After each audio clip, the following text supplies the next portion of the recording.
No, I'm afraid you'll have to wait for that. My ceiling couldn't stand it.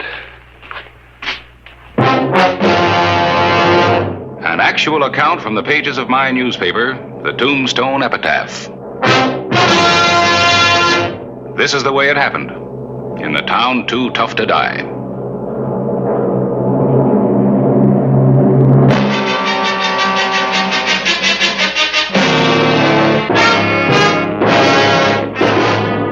Tombstone Territory.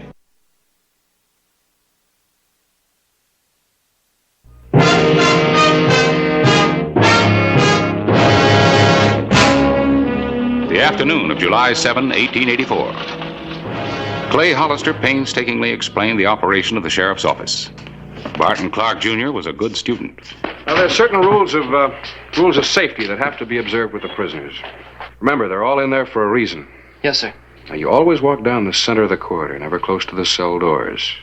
And since you won't be wearing a gun for a while, always carry this. If anybody should make a grab for you, a good whack across the forearm will make them pull back. Now, you never go back there alone carrying the keys. Till we've got you broken in, Lee or I will lock up and release all the prisoners. These guns are all unloaded. We do have a trouble gun. Thought I'd tell you just in case. Time to make the rounds. You want to tag along, lawman? Learn more about life? I'll go along with you. You got any questions? No, not at the moment, sir. Sure. You might show me a little respect too, Deputy. Yes, sir. Late afternoon, July 7, 1884. Tombstone's Tivoli Saloon. Keep your eyes open.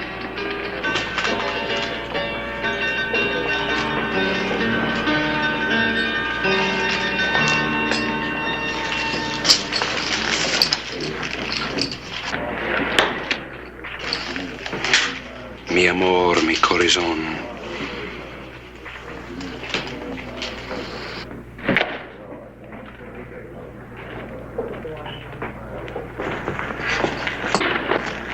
Clay.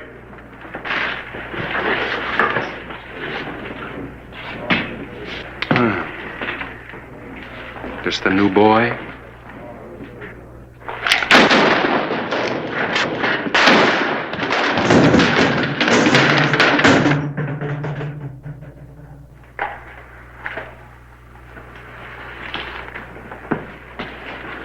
Finish your drink, Rose.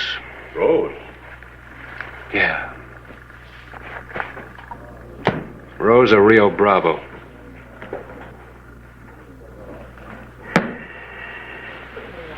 Shall we go?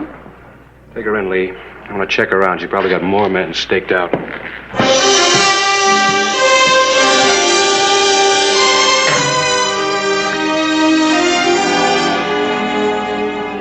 Rose of Rio Bravo, wanted for crimes from rustling to robbery, and with a record of countless love affairs and daredevil escapes, was again under lock and key.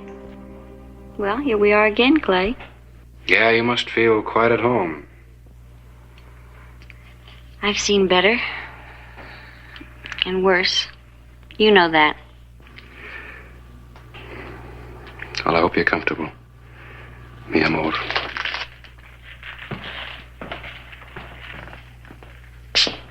She's gonna need some privacy till they pick her up from Texas. Hang up some blankets at night. Yes, sir. Who'd ever think of that slip of a girl as a Rose of the Rio Bravo? Dynamite comes in little packages. Rio Bravo? Mexican name for the Rio Grande below the border. According to reports, she drove thousands of head of cattle across the Bravo while the customs officials slept. Or, thanks to her charms, looked the other way. You sure seem to know an awful lot about her, Clay. Well, it's my business to know about wanted people. You spent some time in Texas before you came here, didn't you? That's right, Harris. Lee, you book her. I'm gonna wire El Paso. Mr. Hollister, what do you want me to do? Get the suppers.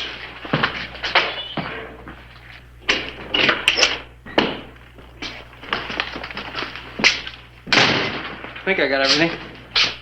We won't have to feed her long. She'll be hearing from El Paso in the morning. Hold it, kid. Yeah, you've always got to count the silverware. Bent forks open many a lock. Oh, and incidentally, be careful of Rose. She's walked out of stronger jails than this one. Yes, sir.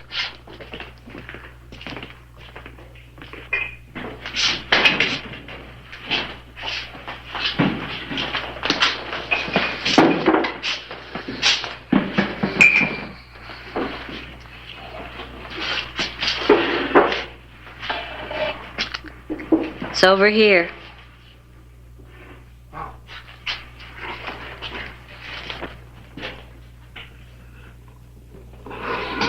Supper, ma'am. Just pass it through.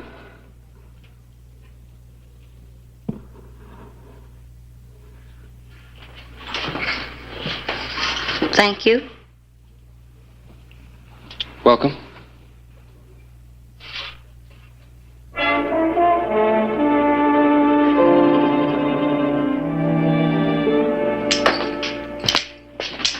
Did you take out the loads? Yes, sir. Only a tenderfoot would fiddle around with a loaded gun.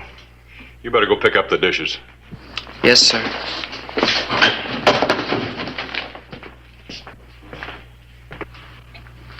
You didn't eat much. I can see you don't eat here. Oh, no. The editor and I, Mr. Clyburn, are going to have dinner later at the Maison Dorée. Must be very expensive. I really don't know yet. I just opened an account. I guess I'll find out.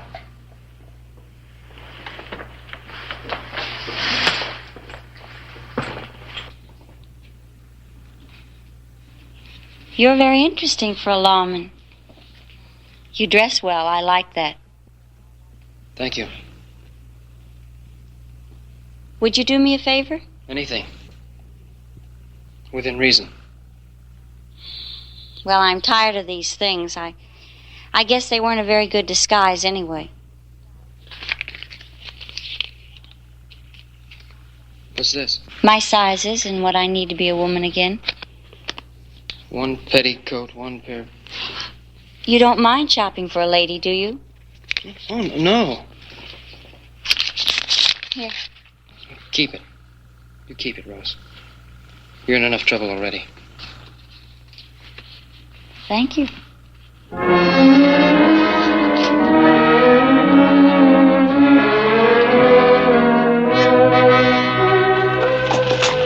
The morning of July 10, 1884. Young Clark was showing an impressive dedication to his job. Well, you're going to earn that badge yet.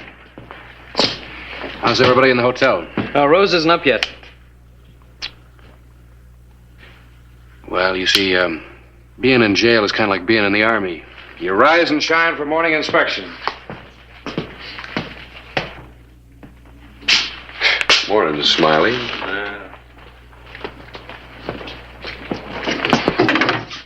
Anybody home? Be right there.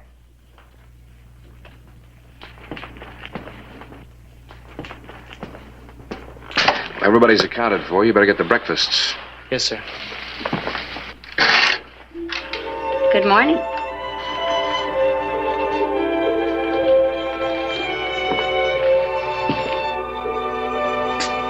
Good morning.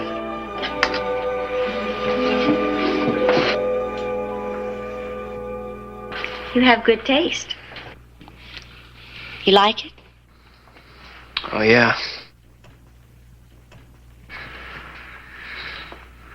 I better get your breakfast. And bring mine, too. Barton. She'll be going back to Texas real soon. Yes, sir.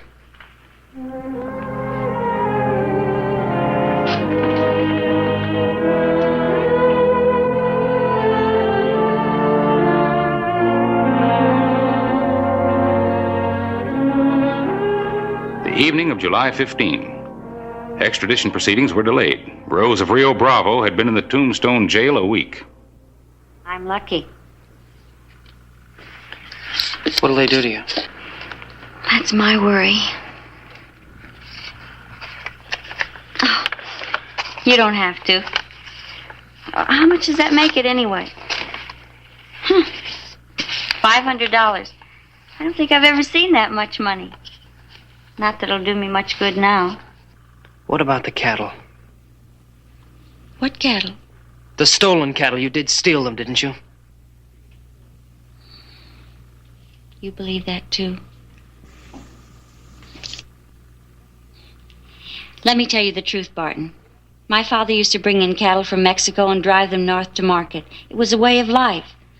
Then came the crooked politicians. Pay 50 cents a head to drive them into the Rio Bravo. Another 50 cents a head to get them on American soil.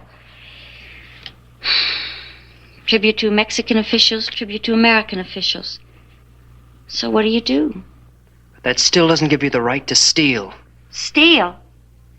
You drive them across at night and risk being shot at in the bargain. Graft, nothing but graft on both sides of the border. What about the other men? What other men? No. Men just seem to want to marry me. I win again. Yeah. Want a deal?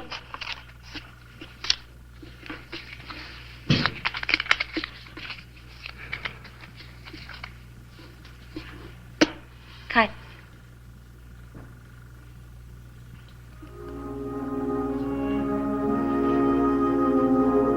Yes, Mr. Clark. I don't want to play anymore. I don't want to play anymore either.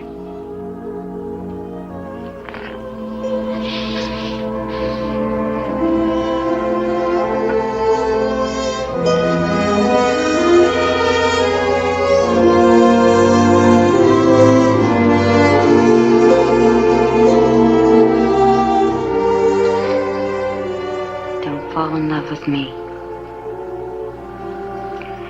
I already have.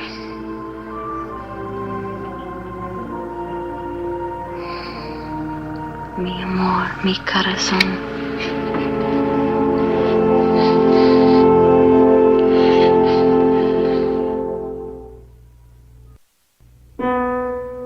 The night of July 16, 1884. Hey, got a little something for you.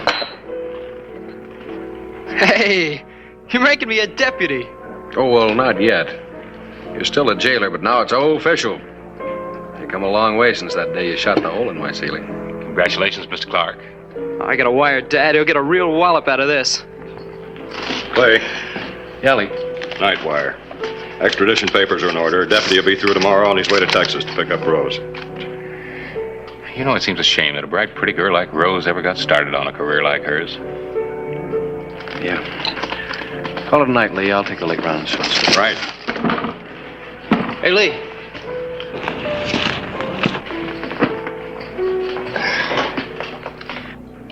What'll they do to her? Well, in Texas, they got a lot of rope. They'll hang her? Been known to hang a man for stealing one horse. No telling how many herds she spirited across the border. You know, maybe she had her reasons. Yeah, money. Yeah, but a hanging. Hey, Barton. You better call it a night, too. Yes, sir. Barton Clark Jr. didn't call it a night. There were still more questions that had to be answered. What about the robberies? Well, what about them? How do you explain them? I want to know. You want to know. What about the robberies? What about the men? What about the cattle? Well, let me ask you a question, Barton Clark Jr.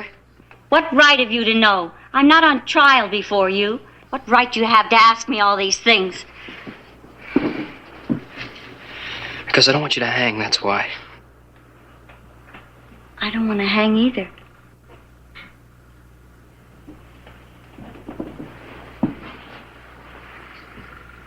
Above all, I don't want to hang now. There's nothing you can do.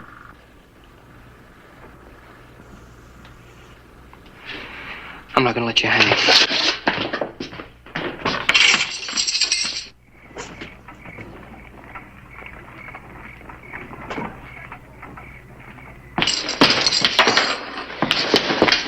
Here, you'll need money. You better take this. Barton, come with me. I can't. We'll meet later. I'll try to cover this somehow.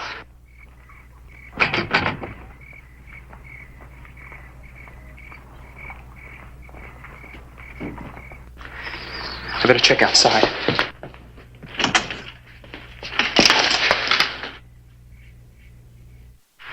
No, Rose. Not this time.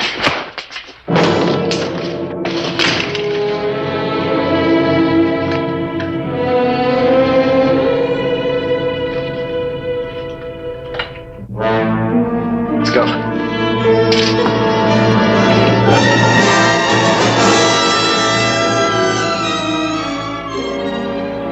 Let's go.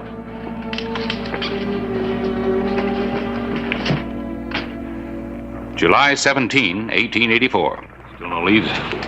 Lee's checking. He sure gave up an awful lot for her. I don't know what to wire his father. Well, he wanted Barton to learn about life, didn't he? With Rose, he's learning. How much money do you have with him?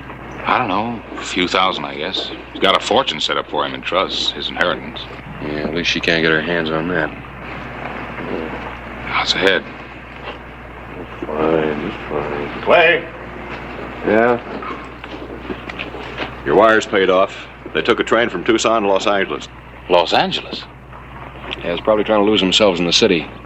Well, they're about to be found. That's my favorite gun. I'm going with you. It's up to you. I gotta. His father said something else. I took it as a joke at the time. It doesn't seem so funny now.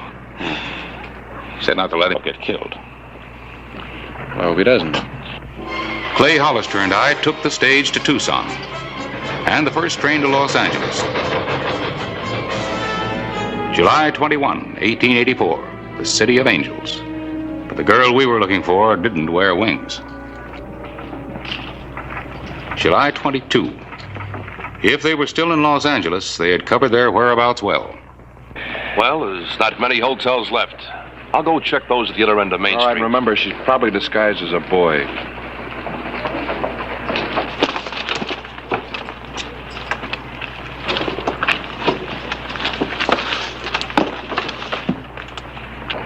No, I was wrong. She's disguised as a lady. See you tonight? Right. I wonder where Barton is. I'll say this for her. She's here fast on her feet. I hoped Rose would lead us to Barton. Straightening him out was as important to me as capturing the outlaw queen. Rose. Where have you been? Shopping. The dresses had to be altered. Come in. Please.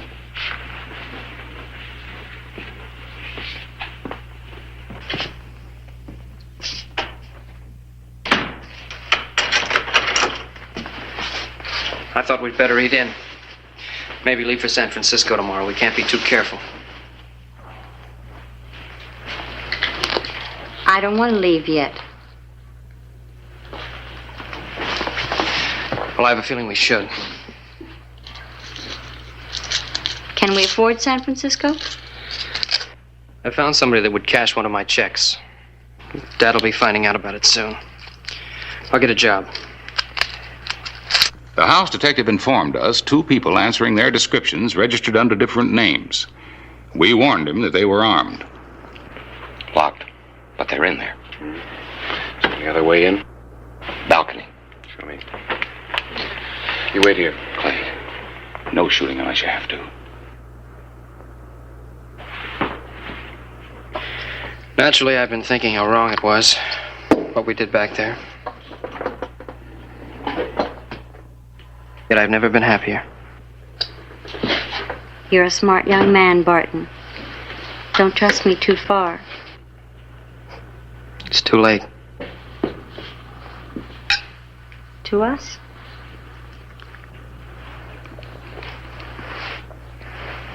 Here, open it.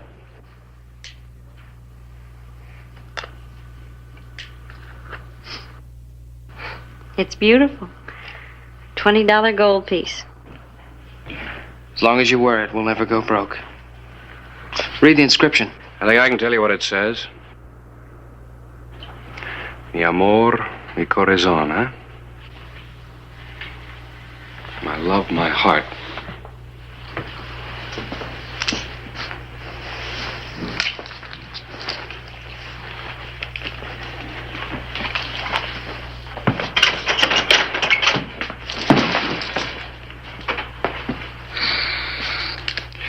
All right, Harris, keep an eye on her. She's got my other gun around here somewhere. Barton, let's go. Your father will be wondering where you are.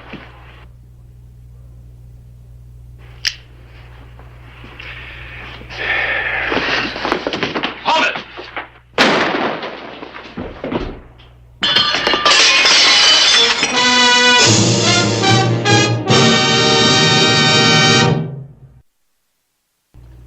The night of July 22, 1884.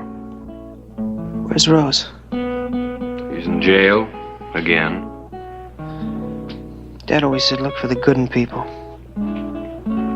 There's a lot of good in Rose. A lot of bad in me, I guess.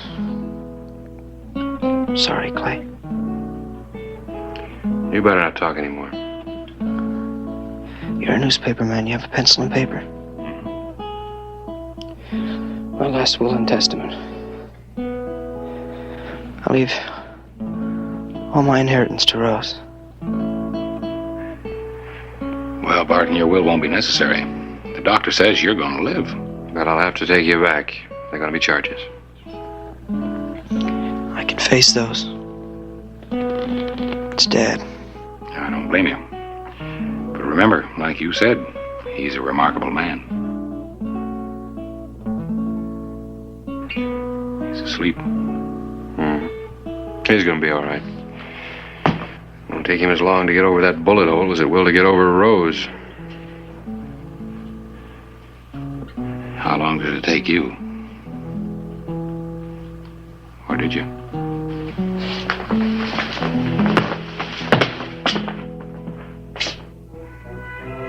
Rose of Rio Bravo was sentenced to 10 years in prison by a sympathetic male jury. She was soon released by the warden, who developed a keen interest in her case. Mi amor, mi corazón.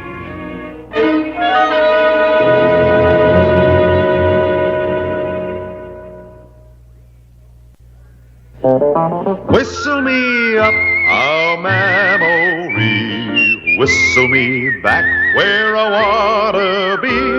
Whistle a tune that'll carry me to Tombstone territory. If your past has run afoul of the law, it's a handy place to be. 'Cause your future's just as good as your draw in Tombstone territory. Whistle me up a memory, whistle me back where I wanna be. Whistle a tune that'll carry me to Tombstone territory. In Tombstone, he was to be returned to Tombstone to stand trial in the United States Circuit Court. You let me out of here! You ain't got no right to hold me in here. You hear me? You let me out of here! You'll get out when the sheriff from Tombstone picks you up, and not before.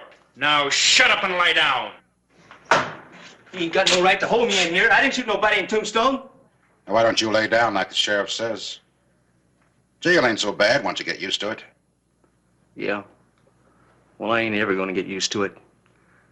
Not never. Then lay down. On the bench. Closer.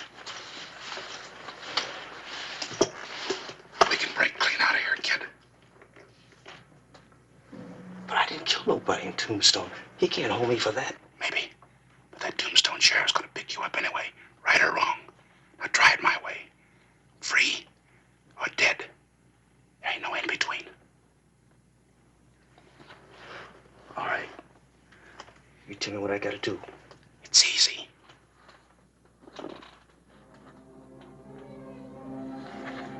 I ain't a man exactly without friends.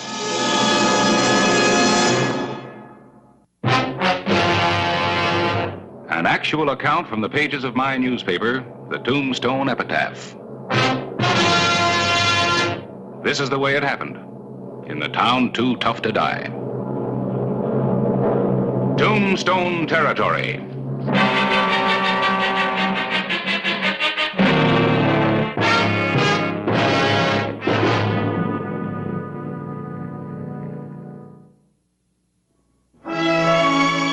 That same morning, November 8, 1881, I finished a small notice about the capture in Red Rock of one Robert Pickett, accused of killing a storekeeper about a year ago. I put my paper to bed.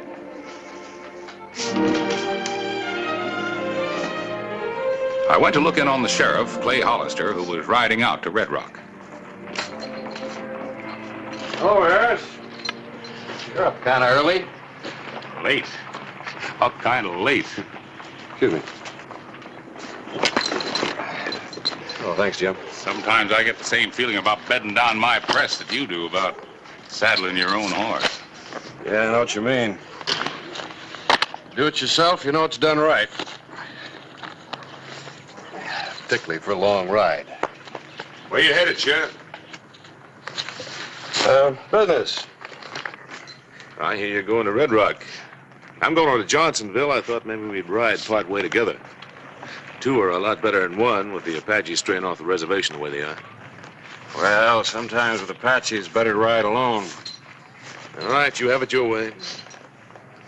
Rumor is you're bringing Bob Pickett back for trial. Sheriff Pickett's a no-good killer. Bringing him back's a waste of time. If it was up to me, I'd let my 45 save the taxpayers some money. Mr. Dempsey, under the law, a man is innocent until he's proven guilty. You don't know Bob Pickett. He's a ruthless murderer. He shot my partner down in cold blood. Everybody knows how you feel about him, Mr. Dempsey, but I think I'll wait for a jury's verdict. All right. Like I said, you have it your way. Clay, take Jim with you. I gotta leave somebody here to mind the store. He's been talking revenge ever since Pickett killed his partner. Well, there's no place in the law for revenge. Nor in a newspaper. Could spoil an editor's whole purpose. And a lawman, it could spoil his aim.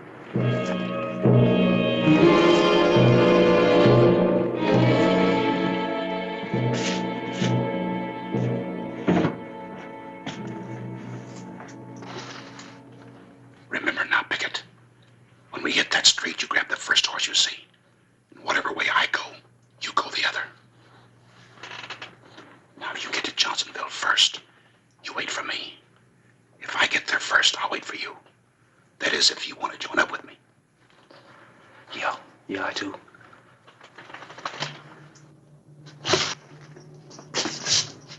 What are you trying to do, starve us to death?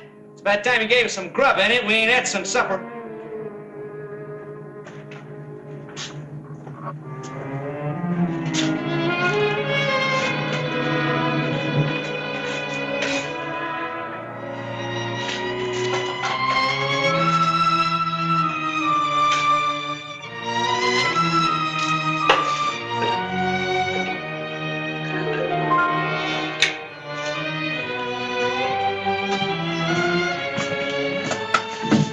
Don't make a move. You go over to that desk and pick up them keys. Now, you got a wife, Sheriff. You ain't gonna be much good to her dead.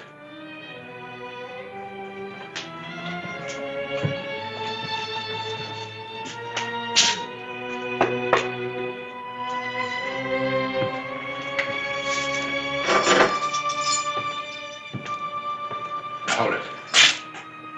Now throw him here. I said throw him. keep stepping.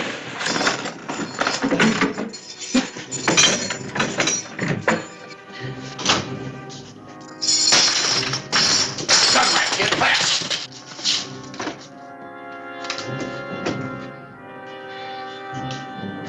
Come on, come on.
Hold it. All right, pitch it here. Real easy. Real easy. Well, I wasn't shooting at you. I was shooting at them.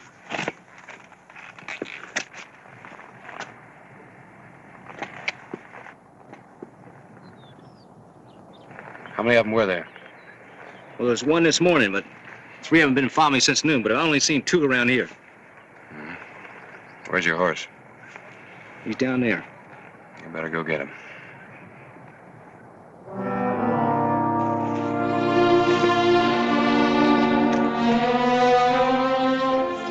That same day, Hugh Dempsey rode the trail to Red Rock and Johnsonville.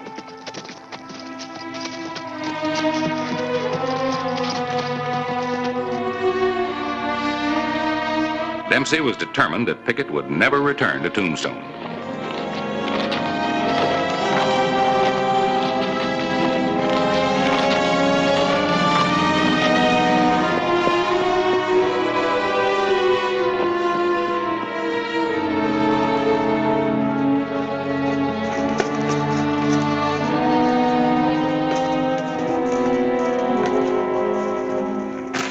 Let's rest the horses.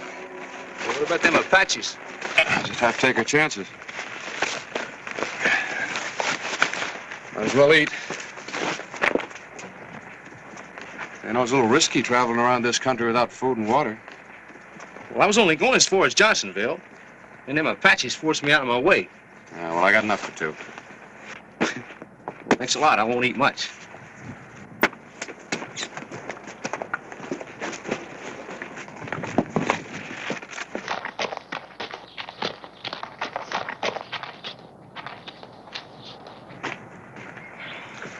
Not much of a selection. This isn't the Maison Dorée. Are you from Tombstone? Yeah. You ever eat at the Maison Dorée? That lobster from the Gulf? No, I ain't never been to Tombstone. But I heard about the Maison Dorée. How far do you suppose we are from Johnsonville? With or without Apaches? Well, I don't suppose we've got much choice about that, have we? No. Should take you about half a day, depending on how long it takes to get through Apache Pass. Say, I owe you a thanks for this morning. Oh, that's all right. You think them Indians are still following us? It's kind of hard to say. What part of the country are you from? And me? I'm from Oklahoma. Where are you headed? Red Rock? What part of Oklahoma? Oh, northwest part of the country. Well, what do they call you in the northwest part of Oklahoma? Gray, Sonny Gray. This is your first brush with Apaches, isn't it? Yep. Well, we don't have any that's wild like this back in Oklahoma. It's a white man. I'm sure glad of that. Yeah. We can use all the eyes we can get going through this country.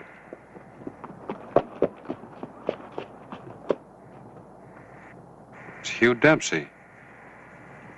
Hugh Dempsey? Yeah, Hugh Dempsey. Do you know him?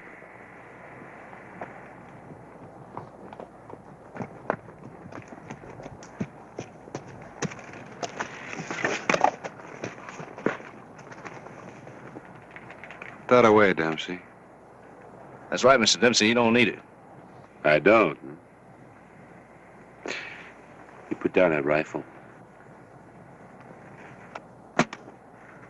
Now drop your gun belt. Drop it. What's this all about? You know who this man is? Yeah, I just met him. His name's Gray. This is the man you started out to get. His name is Bob Pickett.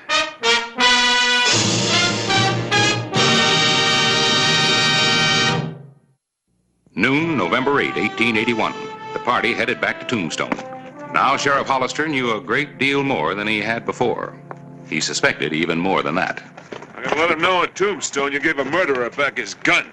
This is Apache country. You can't let a man go unarmed.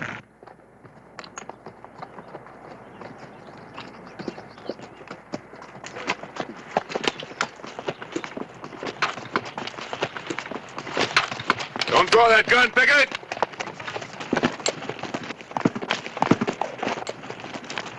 All right, hold it. Get out of here, Pickett. Save yourself. All right, now, Sheriff, give me your guns, one at a time.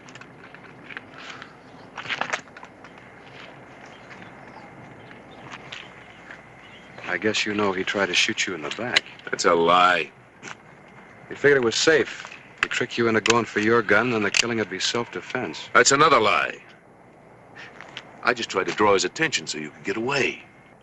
I want to hear it from you, Sheriff, and I don't want no lies about it. Charge against you in Tombstone's murder. I never killed anybody. Dempsey says you did. Hogwash. Just suppose you tell me who he said I killed. His partner. Son, I never said any such thing. As soon as we get back to Tombstone, you can check on it. Dempsey laid the complaint against you. It's a matter of record. Dempsey killed his partner, Sheriff, and I saw him do it. Pickett, you just saw me try to save you. Can't you see he's lying? He's trying to split us up, and you're letting him do it. Now he's going to have to kill us both, Pickett. Because I know, too. Are you going to believe him or me? Son, I still need you to help me with the store. From now on, we can be full partners. Like he says, maybe you will be his partner. But you know better than anybody what happens to his partner. Both of you shut up now. I got to think about this. Come back to Tombstone and see for yourself. Pickett, if you go back to Tombstone with Hollister, you're going to hang. We're going to Johnsonville.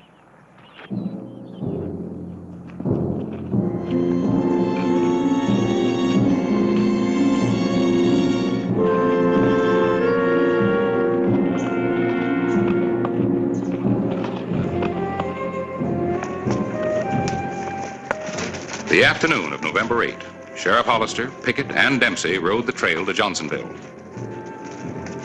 All the guns still in the hands of Pickett.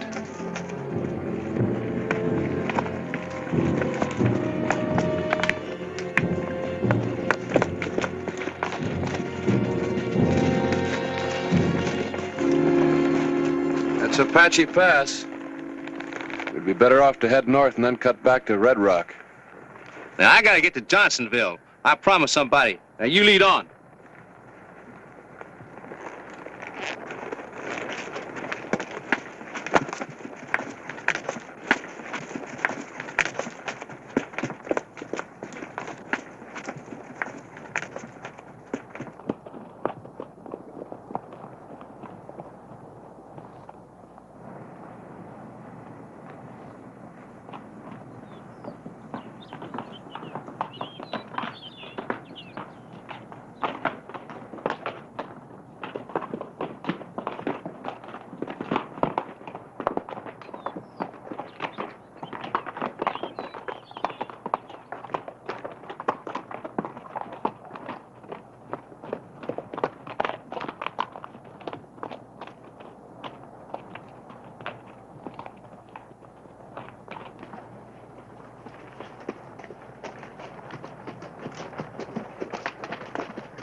Well, what are you stopping for? Go on.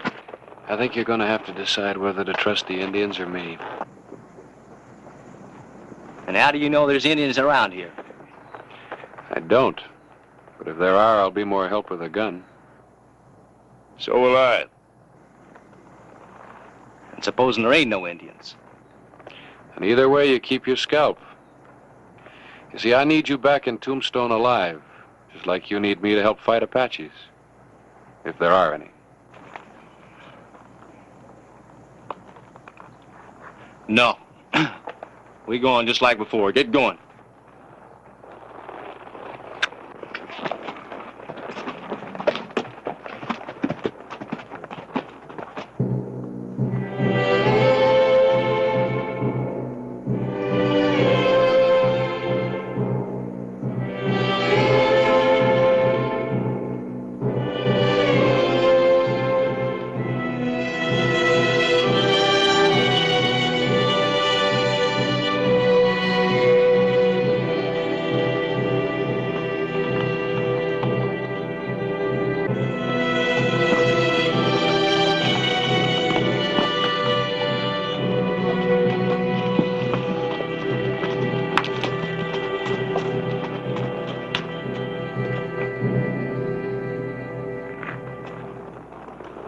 Don't act like you suspect anything, but that body's probably Apache bait.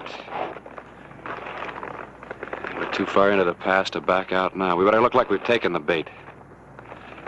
All right, the fun's over. Give me the guns. Give them to me.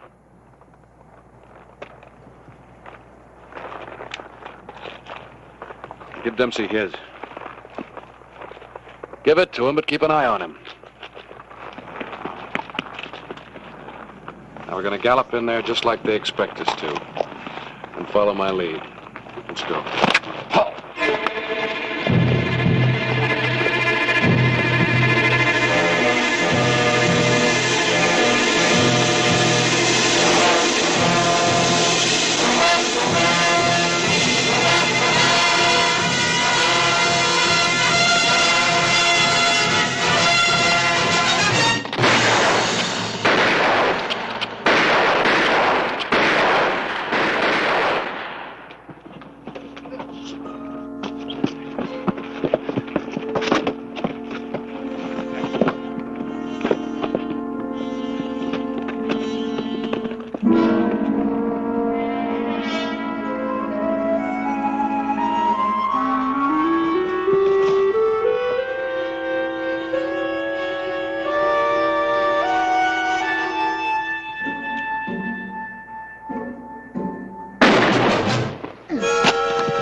You're under arrest, Dempsey.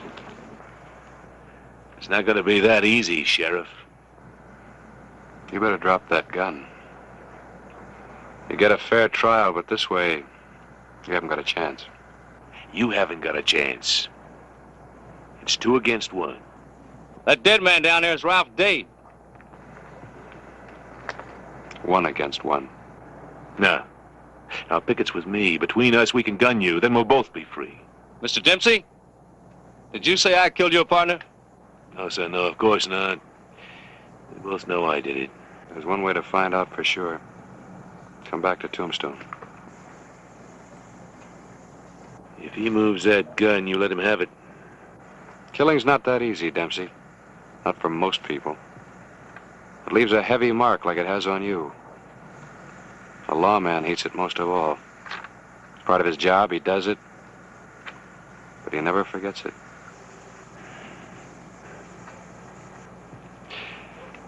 Pickett, tell the sheriff you're with me. I don't think so, Dempsey. If you shoot, you shoot alone. I'm betting the boy's not a killer. I know you are. I'm putting you under arrest now. Drop that gun or use it.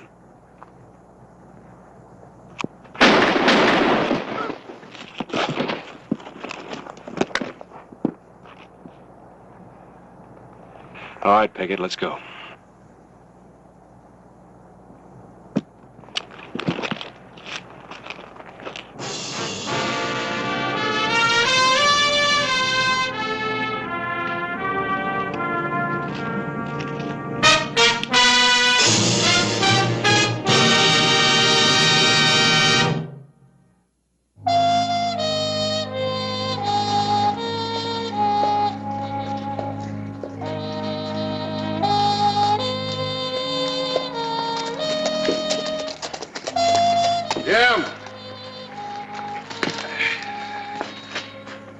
Jim!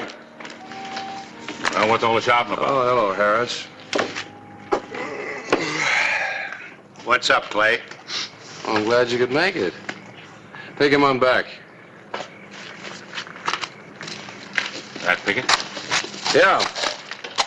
He's not a bad-looking boy.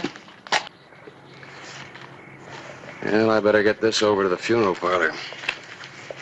Who's that? Dempsey? Pickett killed him, too? No, I killed him. He was trying to resist arrest for the murder of his partner. Dempsey? Never even occurred to me. No wonder he was so anxious to see Pickett dead. Wouldn't it be ironic? How's that? They buried Dempsey next to his partner on Boot Hill.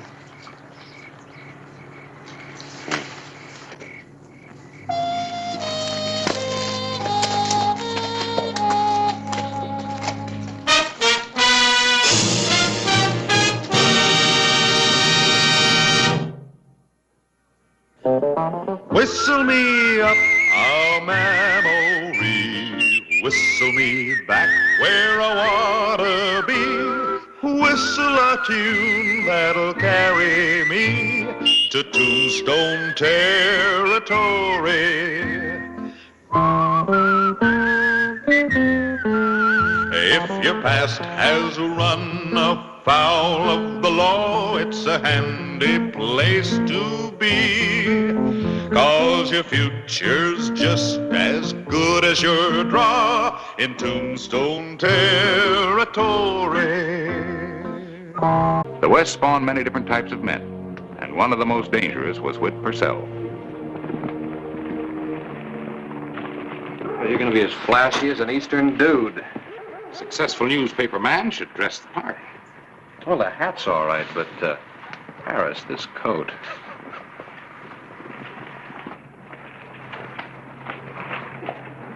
What's wrong? Vulture just rode into town.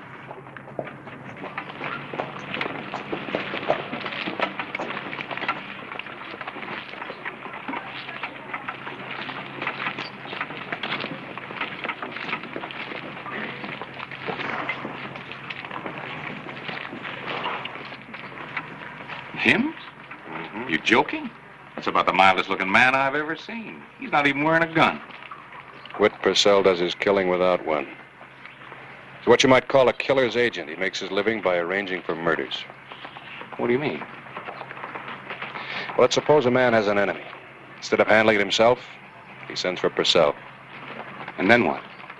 For $1,000, Purcell agrees to handle it. And then he sends for his partner, Stu Reed. Regan locates his victim, baits him into a fight, and guns him down. And he and Purcell collect the money and move on. Nice business. Yeah, and they make a fine combination. Regan's short on brains, but he's fast with a gun. Purcell can't shoot for sour apples, but he thinks quick. And someone here in Tombstone must be marked for murder. Wonder who. And if he knows it.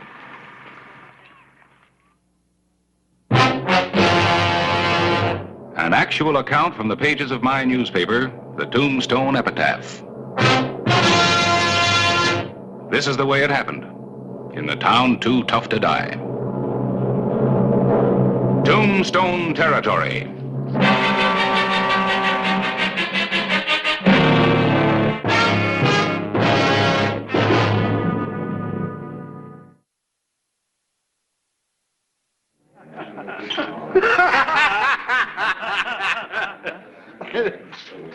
Bartender, set up another round of drinks for the game. You figure on being in town long, Mr. Purcell? Well, that all depends on how much time it takes me to finish my business. Here we go. Oh, afternoon, Sheriff. Would you care to join us in a friendly drink? I don't feel very friendly. Oh, now that's no way to talk, Clay. Mr. Purcell's a visitor in our town. A very temporary visitor. Now finish your drink and get out. Well, Sheriff, what... You can drop the act, Purcell. I've seen you operate before, in Dodge City. This is one town that you're not going to get away with murder. Well, I think that's out of line, Clay. When you start letting me run your bank, Eli, then I'll let you tell me how to handle my job. Well, Sheriff, the way you're acting, somebody might think I'm a dangerous character. Oh? What would you call a killer? Well, now, that's very strong talk. Why, I don't even carry a weapon. Unless you count, this. Let me give you some advice, Mr. Purcell. Get on your horse and get out now, while you still can. I'll get out, Mr. Hollister, when I finish my business. Not before. He's right, Clay. There are no keep-out signs posted at the city limits. You can't run a man out of town unless he's done something wrong. Yeah. Yeah, that does make it harder.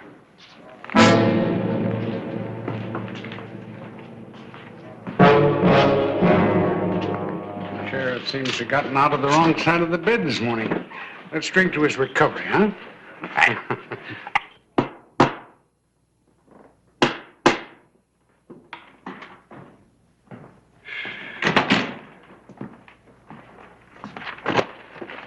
Well, I take it you couldn't scare Purcell out of town. Nope. I didn't figure it'd work, but it was worth a try. What are you going to do now? I don't know. For the first time since I put on this badge, I feel kind of helpless. There ought to be some way. I can't do anything until they make a move. By that time, it'll probably be too late. If you only knew who they had in mind, you could at least warn him. Yeah, it's part of the battle. But I gotta find out who hired him. Well, you've got your problems. Hmm. And I've got mine. Getting out a newspaper. Just leave room for an obituary. In Tombstone, I always do.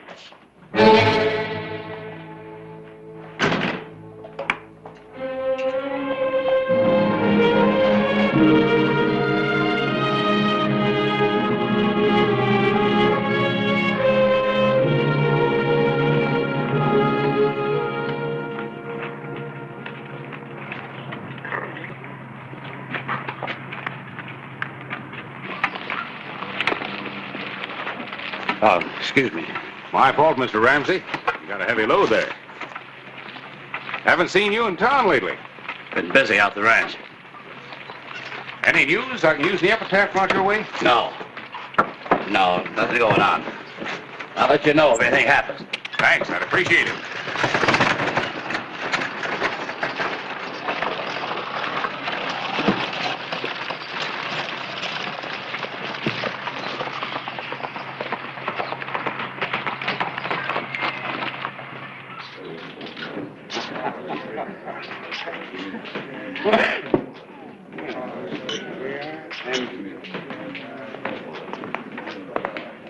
Hello, Tom. Thought I'd stop by and see if I could get anything for the epitaph. Pardon me. You're Harris Clyburn of the Epitaph, aren't you? That's right. Well, you're just the man who can help me out. I suppose you heard about my run-in with the sheriff this morning. Well, there's been some talk. Well, that's what I was afraid of.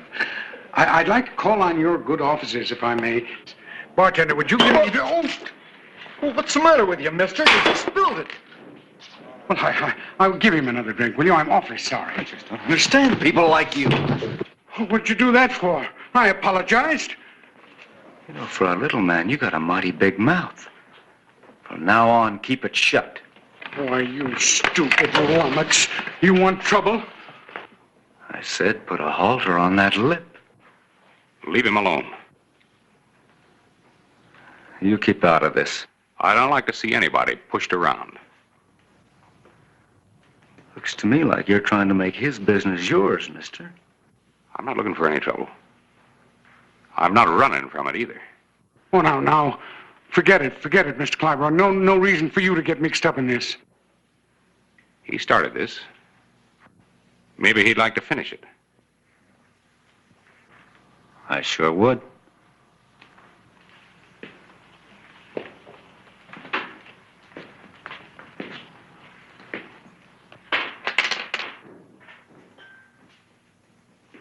I'm not armed. Don't trouble yourself none about that, mister. I carry an extra.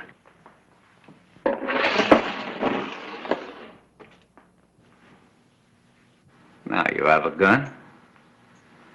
Use it.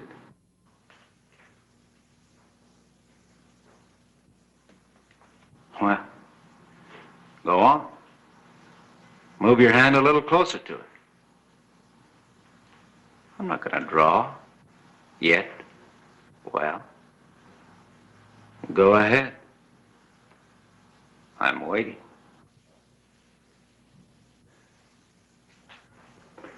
Harris! There's not going to be any shooting unless you want to take me on. That fellow started. I know how it started, Mr. Purcell. It's my gun. Well, you ought to be more careful what you do with it. What do you mean? You've heard of cases where men were shot with their own guns? Oh, well, that wouldn't have happened. Maybe not. Thanks. Oh, you handled that very nicely, Sheriff. Let's get out of here. Oh, Mr. Clyburn, I'm sorry that we didn't get a chance to have our talk. Some other time. Well, I'll be looking forward to it.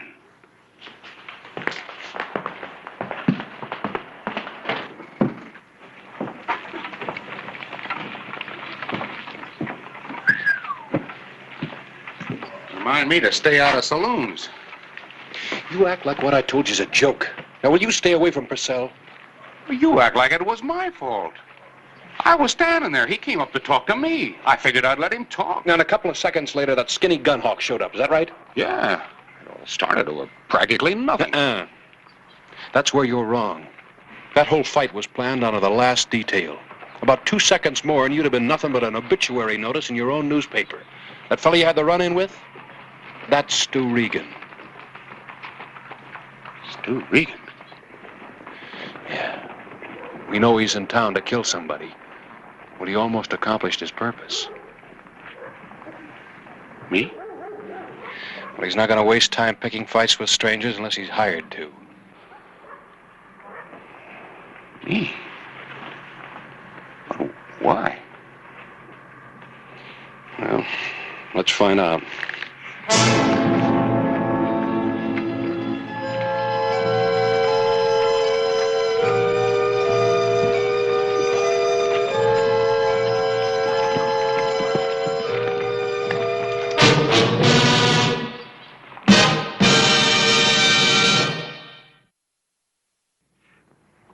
Well, the first thing I'm going to do is sign Fred here to stick as close to you as possible. You really think I need him, Clay? Well, after what almost happened in the Oriental, yes. Remember, Harris, $1,000 is a lot of money. For a man like Regan, killing's an easy way to earn it. Purcell really made me take the bait, didn't he? Yeah.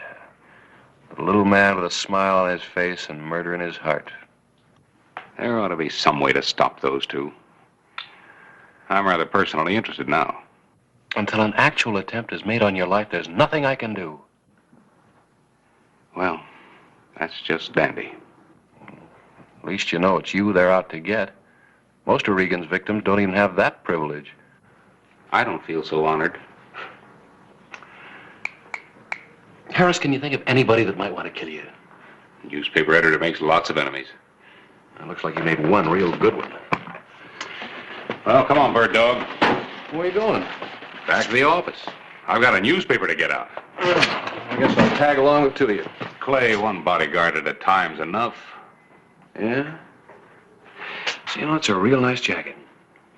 Sure hate to see him get buried in it, wouldn't you, Fred? All right, let's go.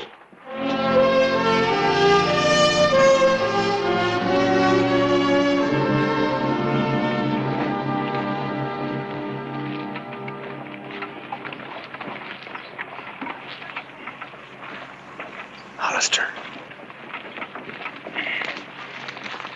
Well, hello, Hollister. How's the fair city of Tombstone? Quiet, I hope? It has been lately. Now that you and Regan are in town, I'm looking for change. You've got Stu and me all wrong. Oh? You know, sooner or later, you're going to make a mistake. I'll wait. Well, good for you. Nice talking to you, Hollister.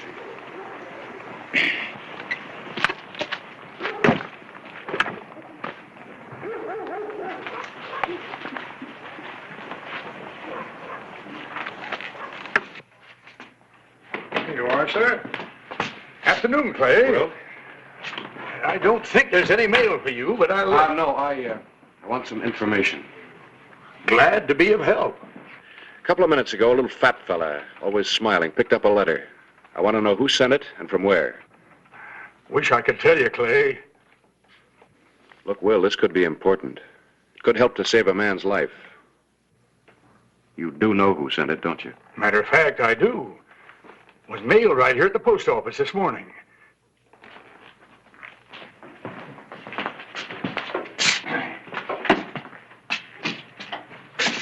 This is confidential, remember? After all, he put a stamp on it. Makes it official mail. Do you trust me, Will? Martin Ramsey left it. It was addressed to a man named Whit Purcell, the little fat man you spoke of. Ramsey told me he'd be by to pick it up. Oh, thanks, Will. Confidential, remember? A postal clerk is sort of like a doctor about these things. Well, Doc, let's hope you just saved a life.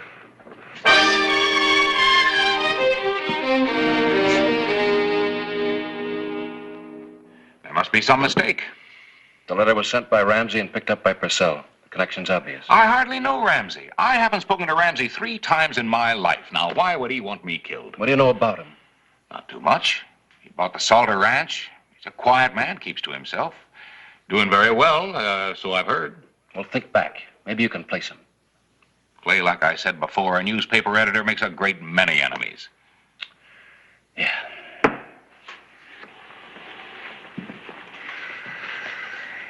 Maybe somebody you exposed in the newspaper and sent to jail. A man you had a fight with. Sent to jail. Martin Connors, he was a lawyer. I helped send him to prison for embezzlement when I was working on a paper in St. Louis. It couldn't be. Connors didn't look a thing like Ramsey. Well, how long ago was that? A little over 10 years, I guess. Well, 10 years in a prison term can change a man considerably. Well, without his beard. Younger, maybe 20 pounds lighter. It's possible. Well, Martin Ramsey or Martin Connors doesn't make much difference. The important thing is we know who hired Regan and Purcell.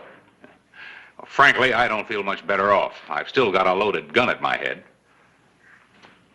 I wonder how this will look on me. Well, this is a fine time to be talking about haberdashery. You know what they say, clothes make the man. Hey, that's pretty good. I think I'll order one from Chicago. Look, if it'll get your mind back to the problem, you can have the hat. You can have the coat, too, if it's any help. Well, thanks. I think I will. They are about the same size in the chest. Sleeves are a little short, though. How's it look? Like a newspaper editor who's about to be shot. Good. Let's hope that Regan thinks the same way. Oh, now, wait, Clay. I don't want you taking my bullet. Harris, I don't want either one of us to take a bullet. But shooting's my job. Yours is writing obituaries, remember? Here's what I want you and Fred to do.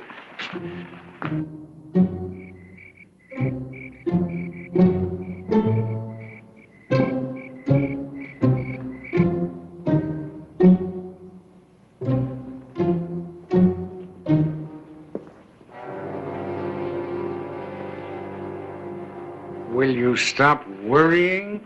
Regan knows his business. There's no substitute for experience. There he is now. I guess you owe us $1,000, Mr. Ramsey.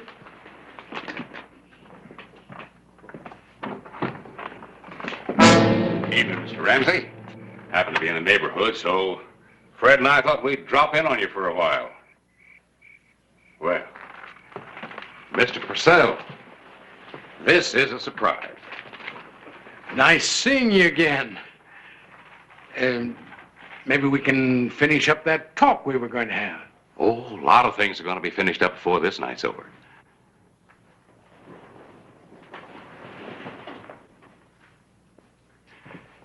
It never occurred to me before, Mr. Ramsey, but you look a great deal like a man I used to know in St. Louis. A fellow by the name of Connors. Oh? I don't think I ever heard of him. I didn't think you had.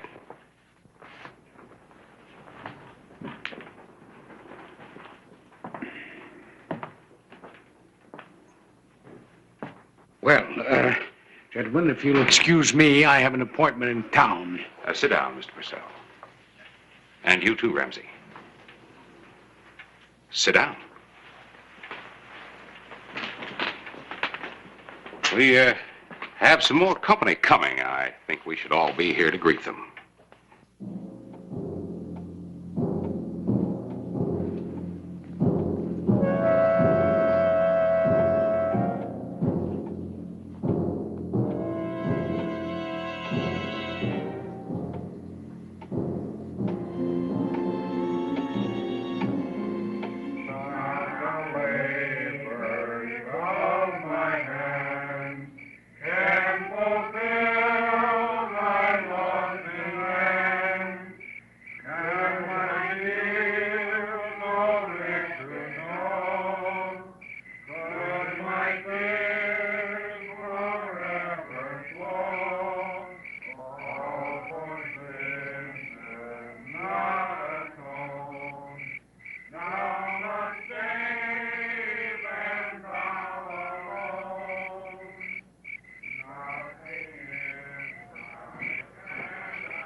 Skyborn.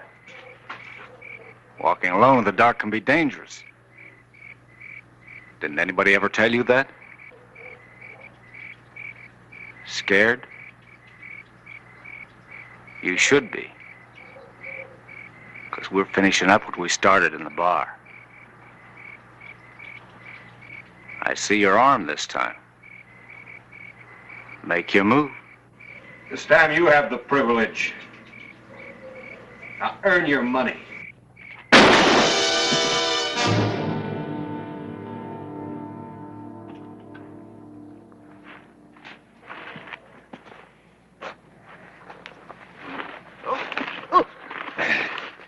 Well, you didn't earn it.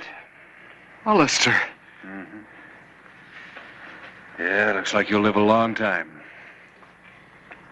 But you won't need this in prison. Well, let's get that shoulder doctored up. You and I are going visiting.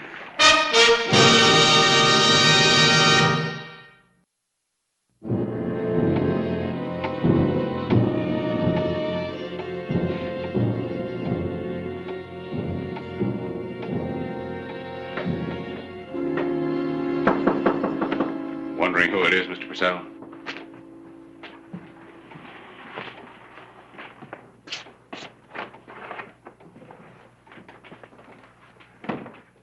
I was getting worried. Yeah, I was a little worried, too. You're both under arrest. On what charge? Conspiracy to commit murder. Well, it takes proof to convict a man, Sheriff. I don't think you have any. Oh? Well, some men just don't like to sit in prison alone. Regan did a lot of talking.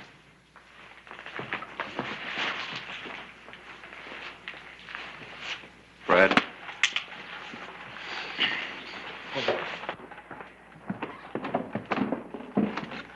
All right, Ramsey, you two.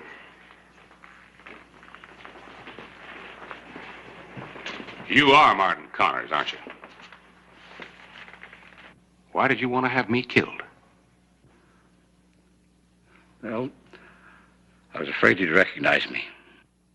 As far as I'm concerned, you'd paid for your crime. You went to prison. I had no reason to expose you. You mean you didn't know I'd escaped? We do now. Let's go.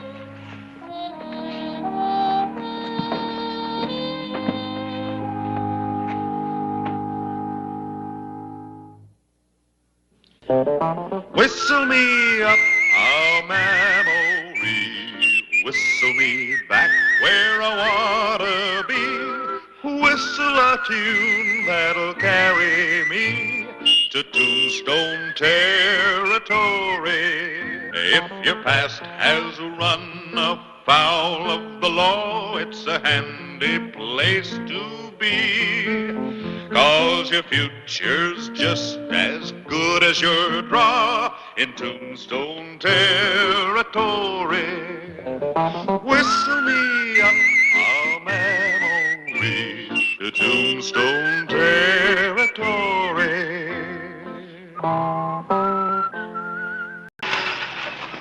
Tombstone, 20-minute layover. I'm not paying forward, but I'd be pleased to help you with your luggage. Oh, thank you, but I'm expecting my husband to meet me.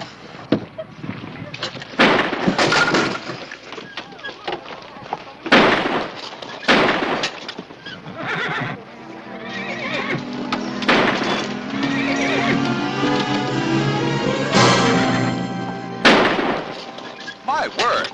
It's quite a rough town, isn't it? Oh, I'm sorry, Captain. Here's your case. Thank you.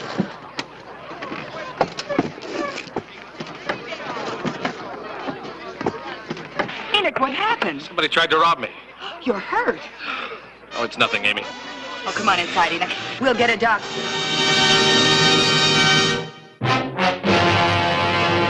An actual account from the pages of my newspaper, the Tombstone Epitaph. This is the way it happened. In the town too tough to die. Tombstone territory.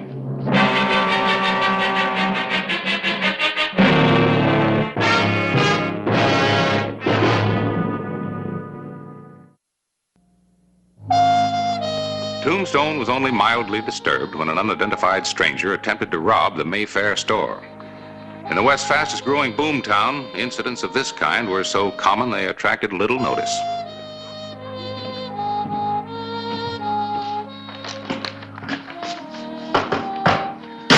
Oh, Clay? Anything interesting over at Benson? No, I delivered my prisoner. How's it been around here? Oh, real quiet day. Well, I heard there was some shooting. Oh, somebody tried to rob Enoch Ward's store this morning. Ward put the run on him. Nobody gets killed, so it's a quiet day. Well, it was loud for a while. Ward was in here raising Cain about lawlessness, and why didn't you do something about it? Oh, yeah, that sounds familiar. There was also an Army officer here looking for you.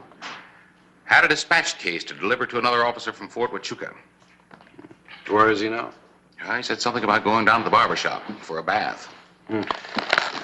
Incidentally, I put the dispatch case in your safe. Well, how'd you get it open?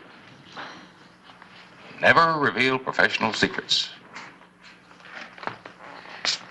Just in case you don't remember, you gave me the combination to use in case of emergency, remember?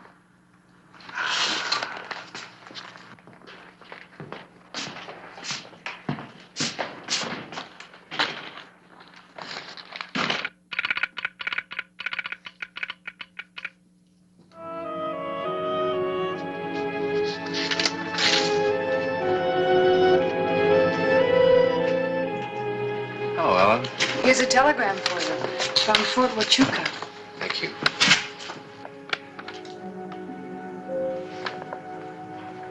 Make sure nobody else finds out about this, will you? It was sent to you. And Harris said it was a quiet day.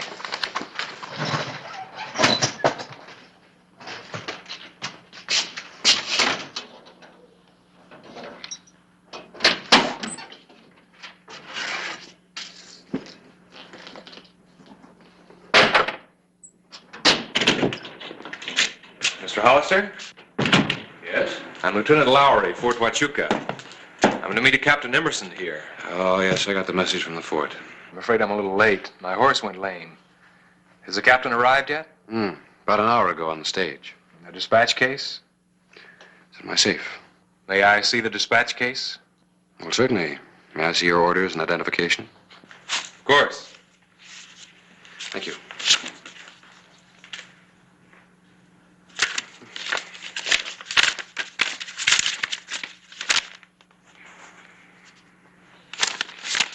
Thank you. No offense, Lieutenant. Certainly not.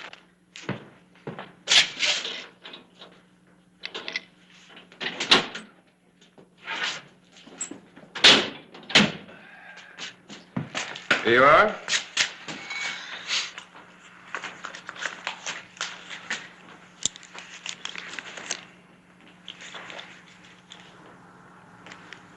Well, this key doesn't fit. This is a different case. Try it again.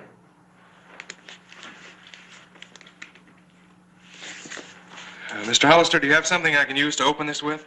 Oh, sure.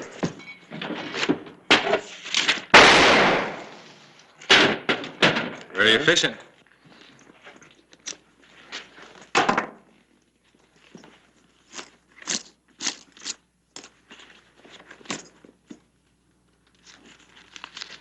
It's a newspaper.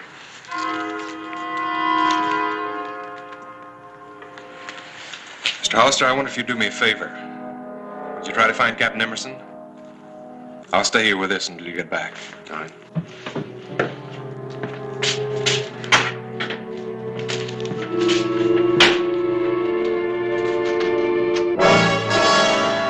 You see what's in the case, don't you, Captain? It looks like old newspaper to me, Lieutenant. Does the captain know what was in it originally? I merely had my orders to deliver the case, Lieutenant, exactly as you had your orders to receive the case. If you'll pardon me, sir, it seems strange they didn't let you know you were carrying $30,000. $30,000? Consigned to the paymaster at Fort Huachuca. I had no knowledge of this, Lieutenant. Are you sure, sir? You doubt my word, Lieutenant? How many other people were on that stage beside you? 2. Do you know who they were? Mrs. Ward and a man named Cahoon. Cahoon? The name means something to you, Lieutenant? I've seen him around Tucson. A gambler, kind of a ladies' man. Could he have known about that shipment, Clay? Well, it's possible. Seems like everybody knew about this but me. The captain mind repeating exactly what happened on the stage? We got into Tombstone, and there was shooting on the street. Mr. Cahoon got up to see, stumbled and fell into me, then got out and ran across the street. Then I followed him to the sheriff's office to meet you, Lieutenant. And you were late. Oh, that's right. I was here. I put the dispatch case in the safe myself. Well, surely you gentlemen don't think I stole the money. Sir, $30,000 is an awful lot of money. Especially for a man who's over age and grade and planning on retirement. It's true, Lieutenant. I was thinking of retirement after this tour of duty. I was planning on getting a ranch of my own. I request that you hold the captain in custody, Mr. Hollister, until I can get further orders from the fort. Sorry, sir.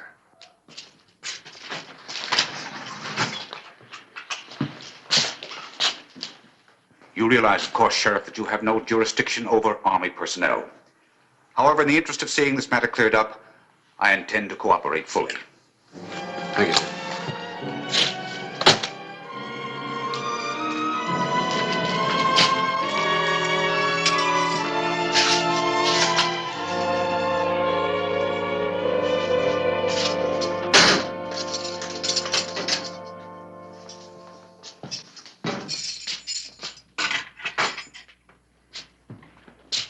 You really think he did it, Clay? I don't know, but if he did, he's going to spend a lot more time in the Army without pay. So listen, I'll be back. Why don't you hang around? Yeah? Nothing else to do. If I'm not here when you return, I'll be in my office. Along with a combination to your safe.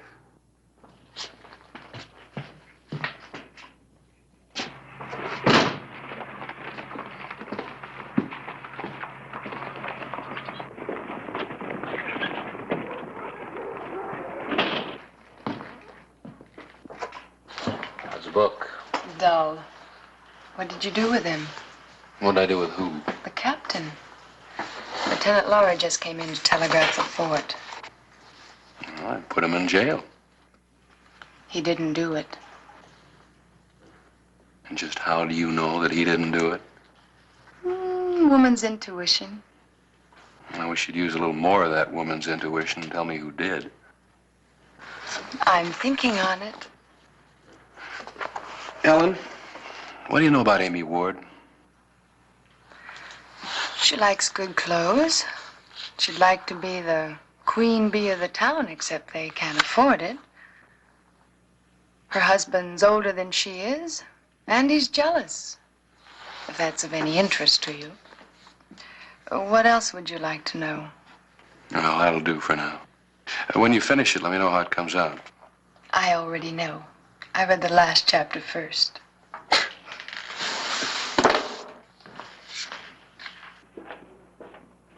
Afternoon, Ace. Howdy, Clay. Ace.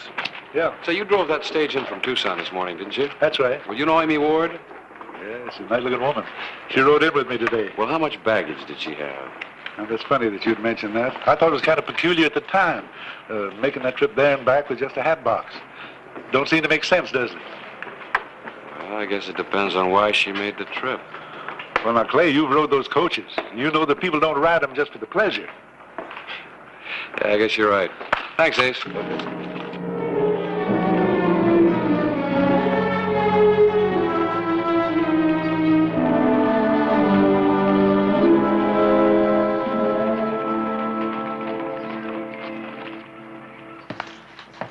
Mr. Ward? Afternoon. Oh, good afternoon, Mr. Hollister. Something in crepe de chine? Oh, not today, thank you, Miss Ward. Well, maybe you're in the wrong department. Yes, it could be that. Well, if you will tell me what you want, I'll be very happy to help you. You were on that Tucson stage this morning. Amy, time to close up. I understand you had a little bit of trouble.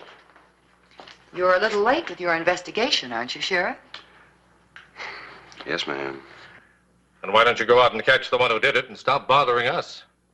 That wasn't what Mr. Hollister wanted, Enoch. Well, what does he want then? I'm not really sure. You wanted to know whether I was on the Tucson stage this morning? I was. What is all this nonsense? Please, Enoch, if we can be of any help. Would you mind telling me why you went to Tucson? To do some shopping, I bought a hat. How many other people were on the stage? Oh, come along, Amy. Just a moment, Enoch. There were 2 other passengers besides myself, a Mr. Cahoon and a cavalry captain. And nobody else got on or off? No, Was the captain carrying a dispatch case? I didn't notice. Look here, why are you bothering my wife with all these questions? Because $30,000 was lifted from that stage. Army payroll. How terrible. Yes, captain thought so. What has all this got to do with Mrs. Ward? She was on the stage. I think you'd better leave, Hollister. If you have no specific charge to bring against my wife, get out. Mr. Ward, there's no reason getting yourself all upset. Or do you have a reason? If you think I'm going to stand idly by while you accuse my wife of thievery... I'm not accusing anybody. Incidentally, I'd be careful of that. It could be dangerous if you don't know how to use it. It might surprise you to know that I'm considered an expert marksman. Well, no, that doesn't surprise me at all. Man might have to shoot real good. Miss a big close-up target 5 times. That man that tried to rob your store?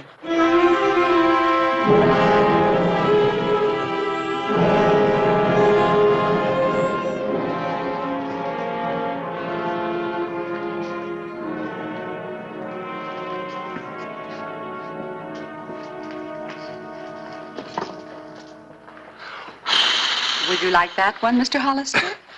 Oh, well, no thank you, ma'am. But I was thinking of buying a hat for a friend of mine, birthday present. Well, what type of hat did you want? Oh, well, I don't know. I never bought a hat before. But I always have admired Mrs. Amy Ward's taste. What kind of hat would she buy? Just a minute. Mrs. Ward bought this exact hat just 2 days ago. Isn't it stunning? Well, ma'am, personally, if I were a woman, I'd be afraid to wear this hat. Yeah, some bird hunter might try to shoot me on the ride. Thank you, ma'am. I think I better get her handkerchief instead. But thank you for your help. Sheriff Hollister paid a visit to King Cahoon, ill-tempered gambler gunman. Cahoon? You seem to have the advantage. You know my name. I don't know yours, and you're standing behind me. I haven't got a gun on you, if that's what you mean, and the name's Clay Hollister. What do you want? I'd like to have a little talk with you. What about? I'd just like to say hello to Tombstone's new citizen. I've got no business with you, Sheriff. Mr. Cahoon, you can make it hard on both of us, or you can make it easy on yourself. Leave me alone, Sheriff. I don't like lawmen, and I don't like being pushed around. You haven't been pushed around yet, but you keep working at it, and you'll make it. I've done nothing. I'm a law-abiding citizen. Is that why you got kicked out of Tucson?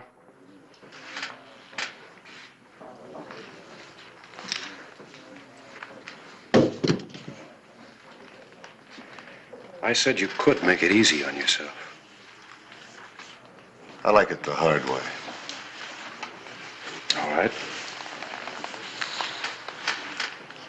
That's just the way you'll get it.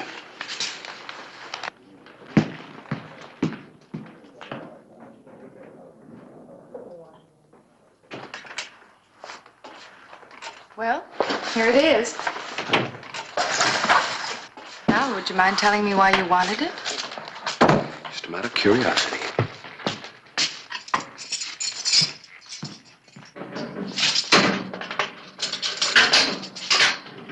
Captain? Orders for release? No, sir, not yet. This way, please.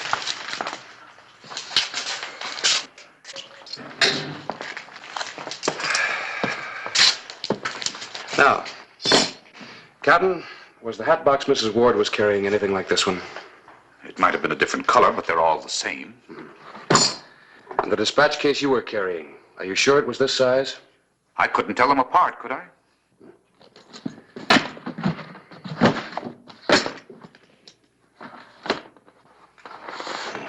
Now you know why I wanted the hat box. Captain, you can go back to your cell. I've got an idea you won't be there too long.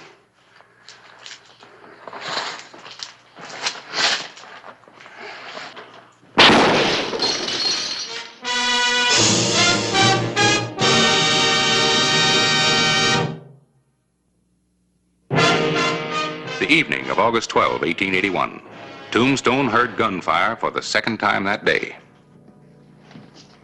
Was Lieutenant Lowry hurt badly? No, doctor says he'll be up in around 3-4 days. I don't think that shot was intended for Lowry. You've been reading my mind.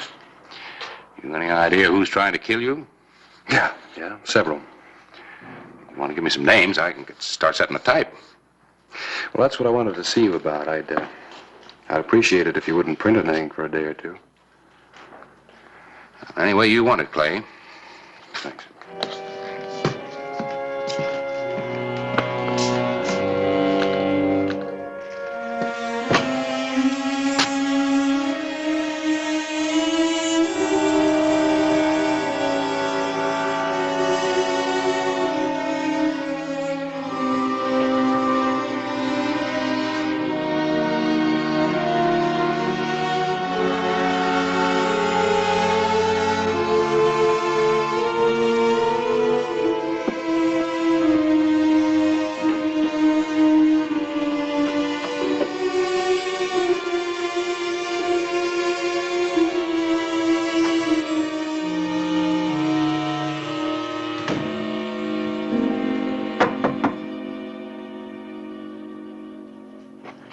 I'm not...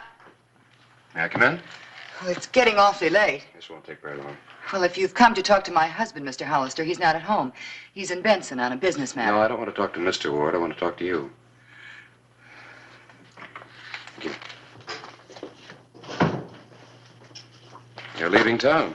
A visit to my sister in St. Louis. Oh, isn't Mr. Ward going with you? Well, he might join me later if we sell the store. Yes, I'd heard that business wasn't too good. I'm sure you didn't come here to talk about that. Well, there might be some connection. I suppose it's about the money that was stolen from the stage. Yes, partly. Well, I should think you'd leave that matter to the military authorities. It's gone beyond that now. See, somebody tried to kill me a little while ago. How awful. Yes, And you think there's some connection between the two? there could be. That's rather far-fetched, isn't it? After all, a man in your position must have enemies. I can think of several. It seems that I might have made a new one. One more shouldn't matter. Now, are you quite through talking, Mr. Hollister? I haven't had a chance to get started yet. Seems to me if you'd spend more time running down criminals instead of annoying decent citizens, we all might benefit a little bit. Now, what about the man who tried to rob my husband? Oh, I already know who that was. Yes, I'm pretty sure that was just a man who was hired to create a diversion when the stage pulled in. Have you arrested him? Not yet, but I will.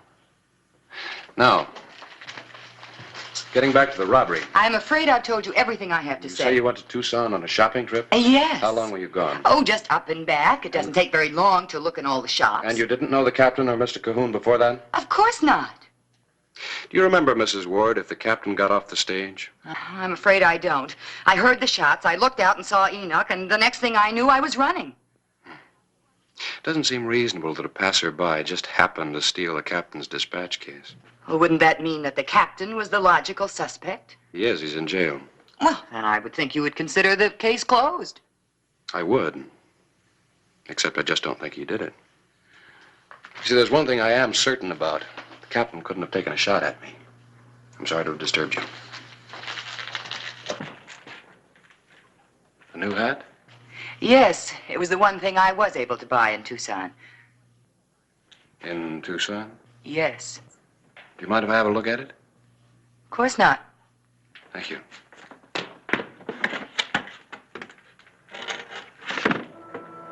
Pretty, isn't it? Yes, very. Well, are you satisfied, Mr. Hollister? Yes. You see, I know you got that hat here in town. When you left Tucson, that case was empty. Where's the money, Mrs. Ward? Curiosity can be a dangerous thing, Mr. Hollister. Get his gun, King. I knew I should have thrown you out of town this afternoon. Over against the wall. You finished packing, Amy. I have a carriage waiting. I wouldn't want to disturb the neighbors. Enid, what are you doing here? I thought you were in Benson. I changed my mind. What's going on here, Amy? It's pretty plain, isn't it? They're running out on you. Don't listen to him, Enid. We were going to pick you up in Benson. I don't believe you, Amy. You're the one who thought up this trip. No, Enid, no. Now I know why you spent all that time in Tucson. All right. What about it? Only this. Wait for me, King!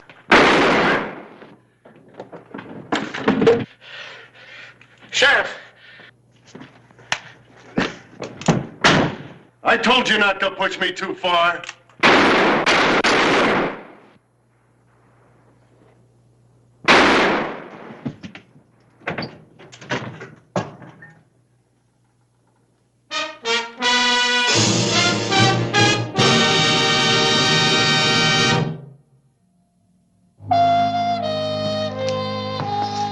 I don't know how to thank you, Mr. Hollister. Captain, you have yourself to thank. You see, we all believed in you. You might give my regards to Mr. and Mrs. Ward. Oh, well, I rarely get up to Yuma Prison on visiting days. I guess I can hardly blame the Army for not telling me about the money. I'm afraid they've always thought of me as a book officer. They weren't sure how I'd stand up under fire. You stood up real good. You still gonna resign, start that ranch? Yes, sir. Chickens? Horses. I'm going to sell them to the Army.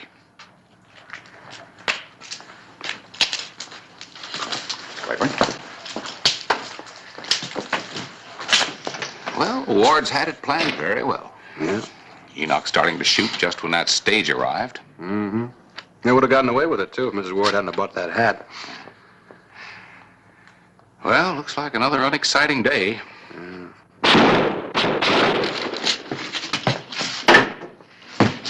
Harris, will you do me a favor? Never say that again.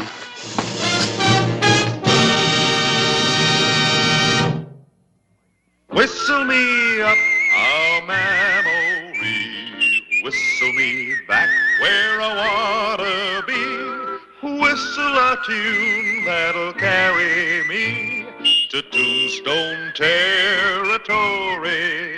If your past has run afoul of the law, it's a handy place to be. 'Cause your future's just as good as your draw in Tombstone territory. Whistle me up a memory. Whistle me back where I wanna be, to Tombstone territory. Clay Joby and Chick Umber, professional killers. Hired by the Hammond faction of the Tanner-Hammond land and cattle feud.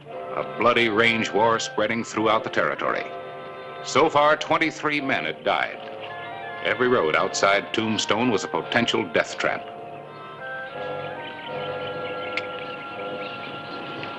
Hey, Joby. Look.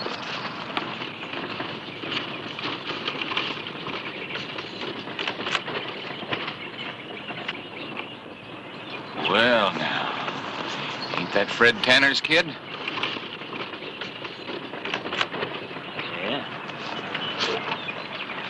Well, what about that talk about the range war stopping and all us going free? Don't you fret none, Chick. We're still getting paid, and as far as we're concerned, the war's still on.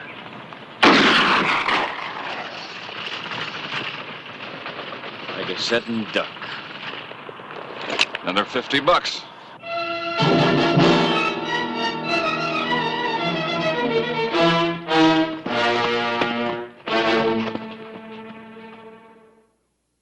Tombstone territory.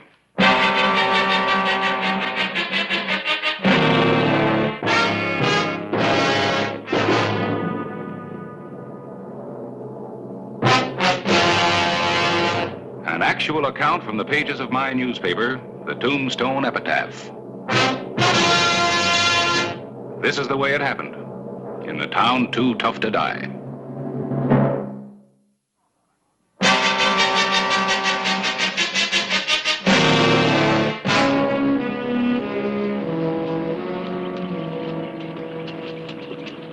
Hey, Joe. Do you think we're pushing our luck riding right into Tombstone? You know something about yourself, chick? You're a worrier.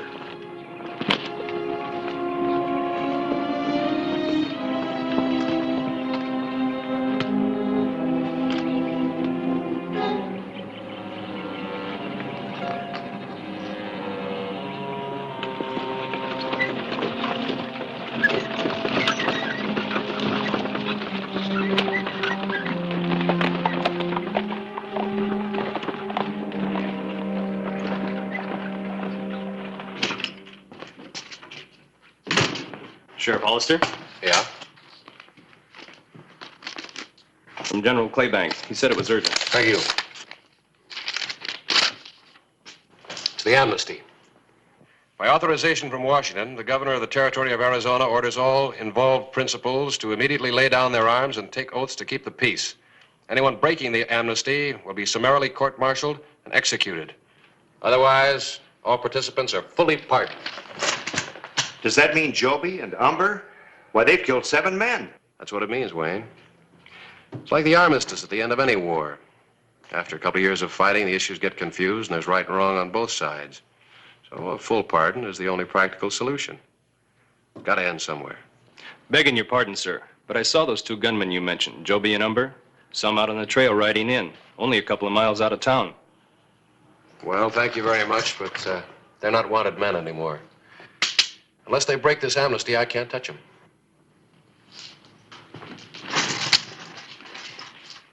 Fred Tanner's in town buying supplies. I'll administer the oath to him. You ride out to Hammond's place and make sure that he understands all of the conditions, and then swear him in. That'll end it.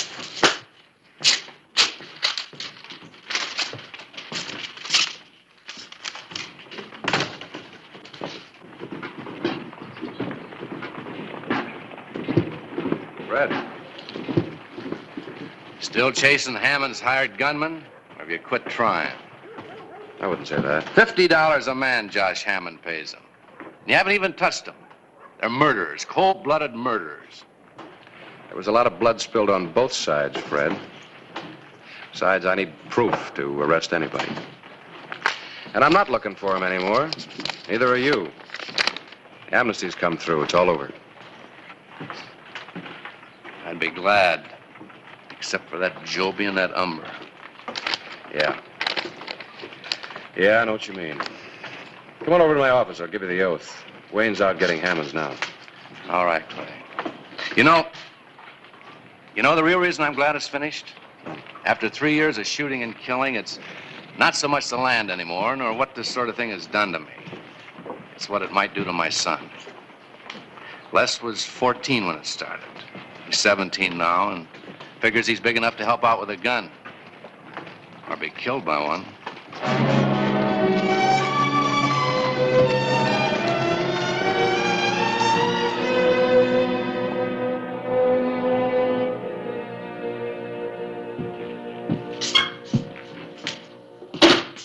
Hello, Harris. Hello, Clay. Got some official business for you.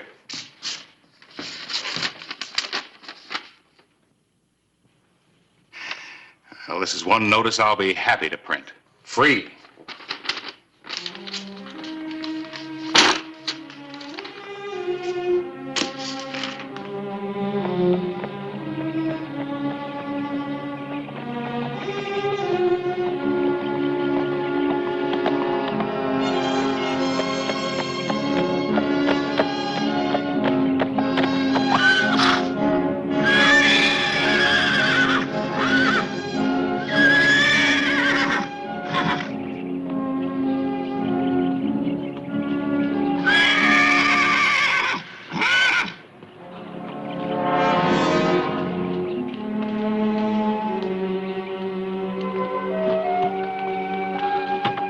Les. Les, what happened? Ambushed. Don't know who.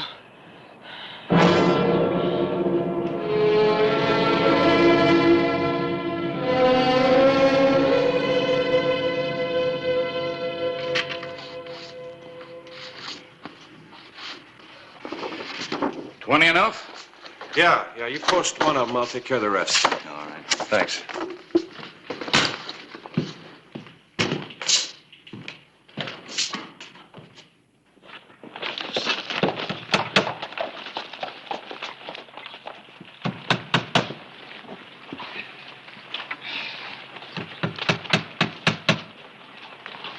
Well, we should do it.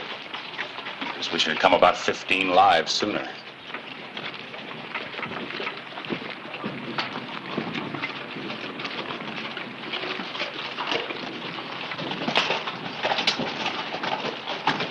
Better get Clay.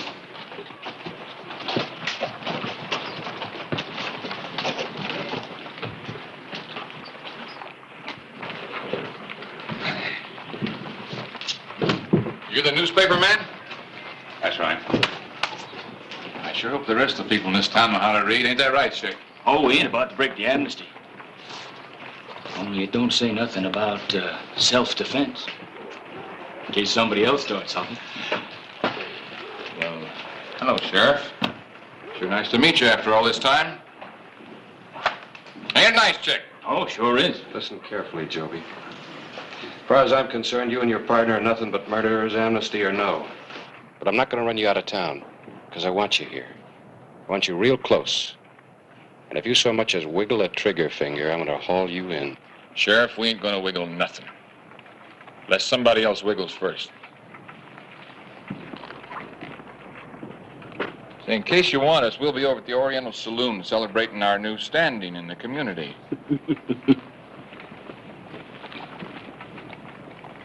They're gonna make it a bitter pill to swallow, aren't they? Yeah, they're going to try.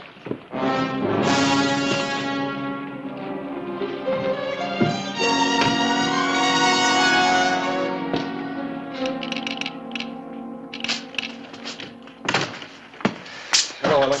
Hi. Anything coming on those telegrams you sent out? Yes. No one seems to have anything definite on them. No, just a chance. I was hoping I could turn up something. Wally Joby, known member of the Wild Bunch, suspected bank robber. No proof or warrant. Provo, Utah. Wally Joby and Chick Umber questioned in killings during Santa Fe sheep and cattle war last year. No proof. And the same thing, Pecos, Texas. There's not a warrant in the bunch. They played it pretty smooth. I still can't touch them. Can't touch them? What are you talking about? Forgot you hadn't heard. Here. Thanks, Ellen.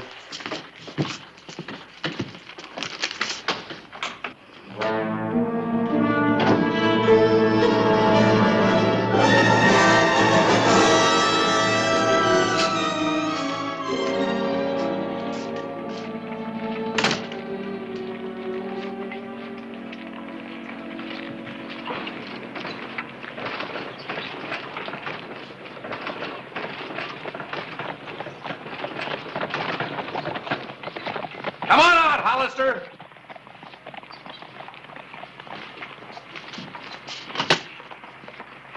Yes, Fred?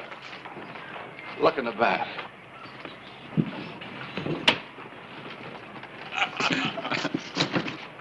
Les.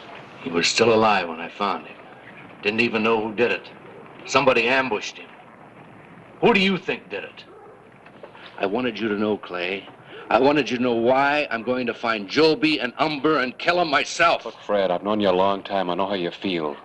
But you can't break the amnesty. Otherwise, I'll have to arrest you. The court might hang you. You mean you'd stand for them against me? I mean, I've got to enforce the law no matter how I feel. Besides, you don't know that Joby and Umber did it. I'll ask him to make sure. Just before I kill him, I'll ask him. Hey, Mr. Tanner. Sheriff. Mr. Tanner, we sure are sorry about the kid. How did you know? Well, nobody told us about the amnesty, and when the boy come along with... No, Fred.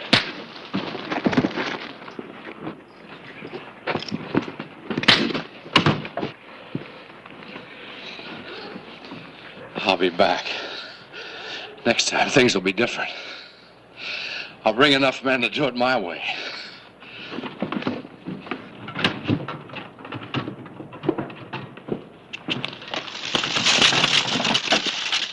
Sheriff, we want to thank you. You know, we don't want nobody breaking that there amnesty. I don't do anything foolish. Sheriff just got a little excited, that's all.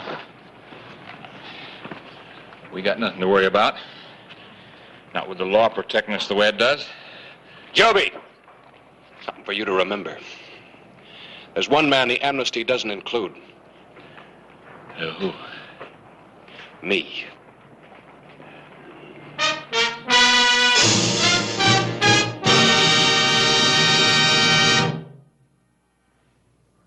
The afternoon of September 16, 1889. A day Sheriff Clay Hollister stood alone to uphold the laws he was sworn to enforce.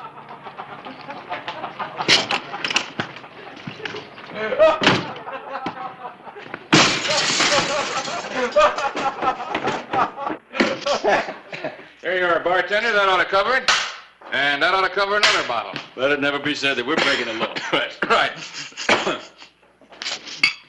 There you go.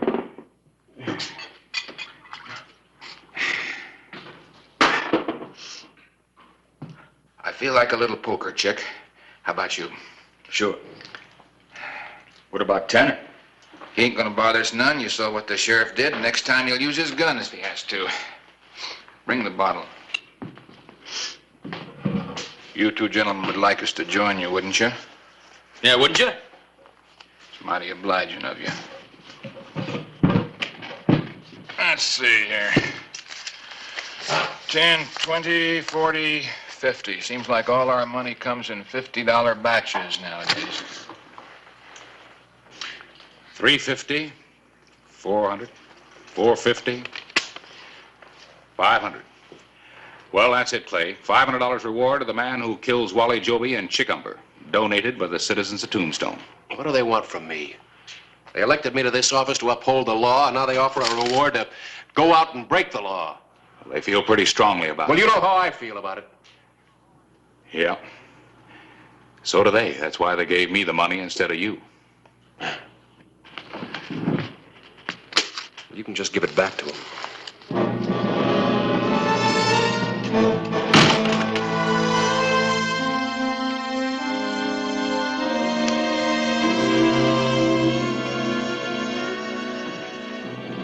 An amnesty is a truce to stop wanton killings, a searing medicine to clean the gaping wounds of war, but which can leave little sores of infection to fester and spread. Joby. Hello, Sheriff. I want you and Umber out of town now. Well, 30 minutes ago, you were telling us we had to stay. Well, I changed my mind. Well, you have. Well, we ain't. I said now. Try it. Now, Sheriff, we ain't gonna start anything. You want us to leave, we leave. I guess you're ace high. First town I ever saw where a single and ace beat two of a kind. How much time we got? I sure would like a drink first. 30 minutes.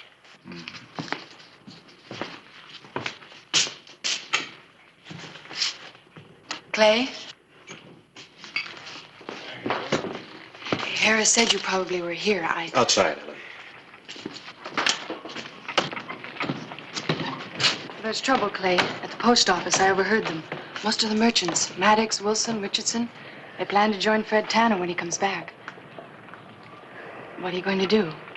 Well, there's not much I can do except get them out of town. Two killers going free to kill again. If there was only some way we could get them to break the amnesty. They're not about to. I've thought about it. How to force them or even trick them out into the open. I guess it would take something pretty extra special. Yeah, they're hiding behind that amnesty, and they're not extra special. Extra special, that's it. Where's Harris? He's in his office, I think. Thanks. But I haven't completed a conversation with you all day.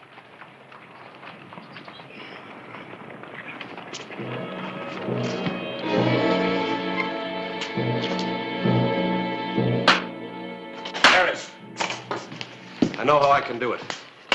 I can force Joby and Umber out into the open, up from under the protection of the amnesty. But I need your help. Well, sure, Clay. What do you want me me to... page of the epitaph. Is it all set up? Yeah. Well, can you change it? Change it? Yeah. Here's a headline for a front-page story I need fast. Well, you don't think anything of ruining 3 hours' work, do you? It's for a very special extra edition of the paper. Just one copy, in fact.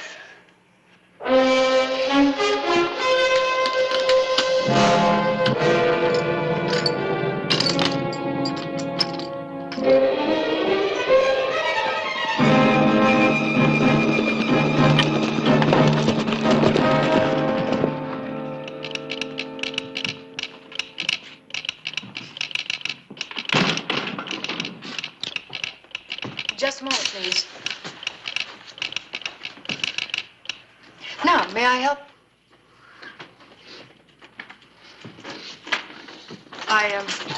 I know who you are. If you're smart, you'll ride out of Tombstone. Fred Tanner's on his way here with his men, and Clay, the sheriff, won't be able to stop them, and... Funny, you know, that's just what we were thinking, since we hear they got a small army. Of course, if you were to ride with us, nobody'd do any shooting, would they? So I figure we'll just wait here till Tanner gets here, and then you and me and Chick will just sort of mosey out of town.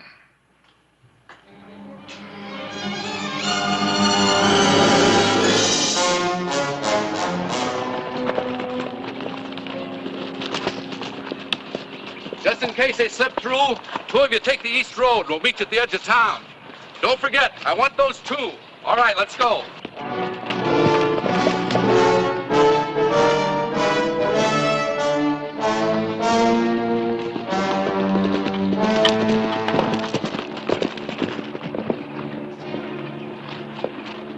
At the request of Sheriff Clay Hollister, I rolled out a special edition. Amnesties restricted to members of Tanner Hammond families only.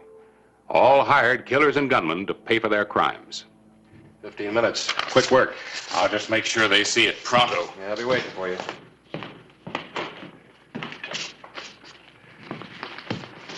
Here you go. And Harris, be careful.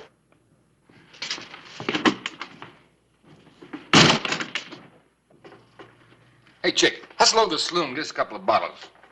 While we're waiting, we might as well get a little sociable. Seems like no time to be messing with drinking, Wally. You just quit thinking and get it. All right.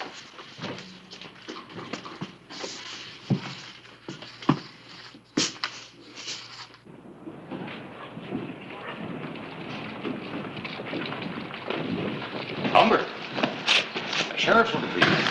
Yeah, what for? You mean you haven't heard? Well, it's right here.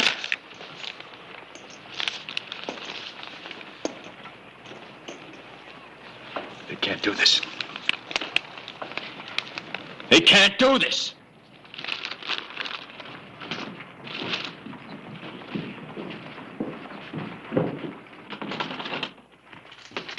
We gotta get out of here. They changed the amnesty. Well, it can't be this way. Something gone wrong. Hey, get back here, fool!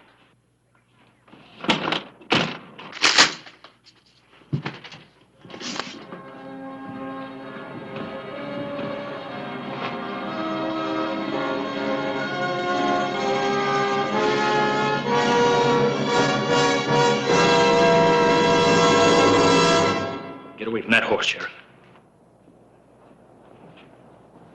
I said, get away from that horse.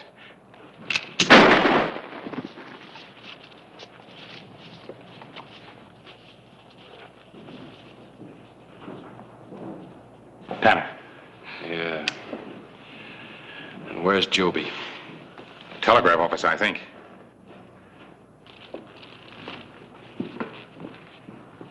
All right, Joby. Come on out.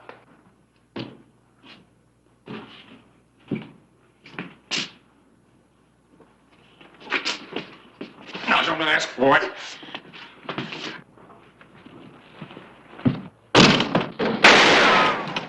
Now, don't come any closer, Sheriff, or I'll kill her.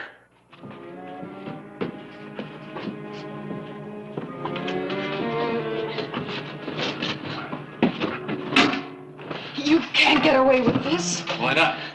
Nobody's gonna shoot you.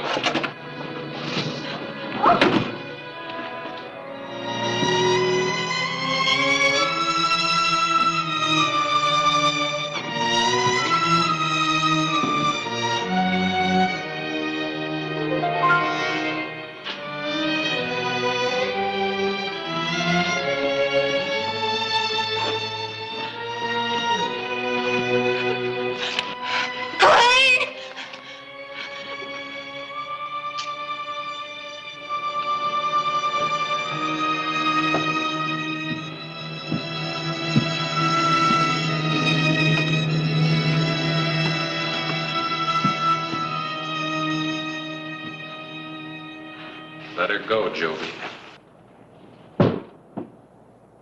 You can't get a mile out of town. I'll make it. You think Tanner's gonna let you go?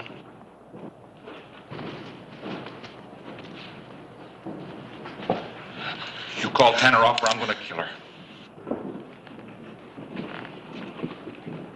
You hurt her and I'll beat you to death.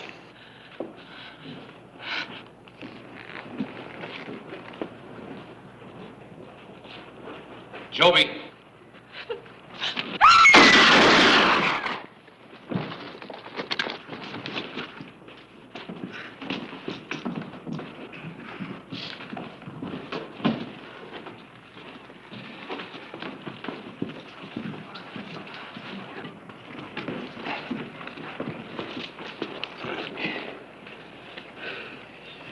Whatever you have to do. I mean with me for breaking the amnesty. It's all right, Clay. I don't care now. When they shot at me, Fred, they lost their protection. Terms of the amnesty have been carried out. For those that broke it, they asked for it. Execution.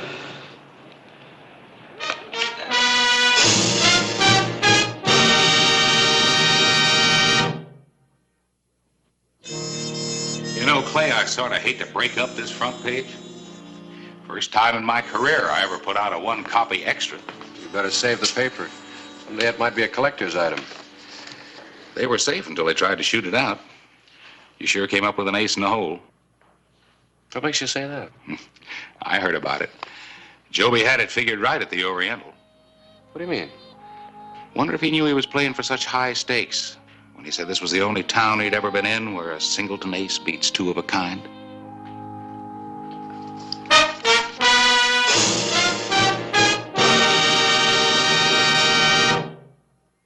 Whistle me up a memory, whistle me back where I wanna be, whistle a tune that'll carry me to Tombstone territory. If your past has run afoul of the law, it's a handy place to be. 'Cause your future's just as good as your draw in Tombstone territory. Whistle me up a memory, whistle me back where I wanna be, to Tombstone territory. Packing from Tombstone by Sheriff Clay Hollister. Hi there.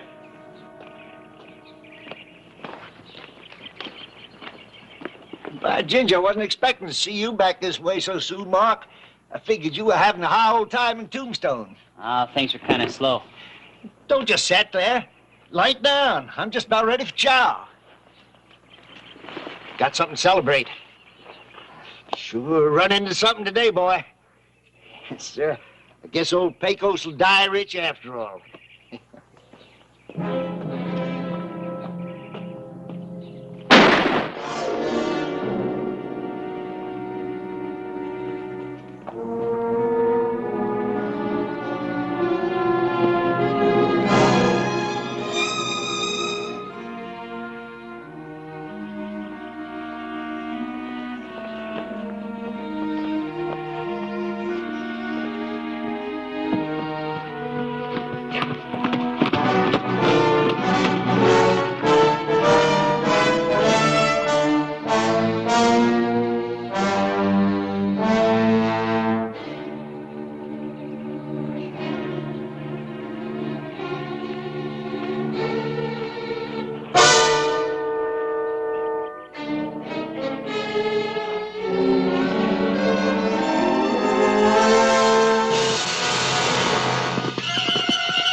An actual account from the pages of my newspaper, the Tombstone Epitaph.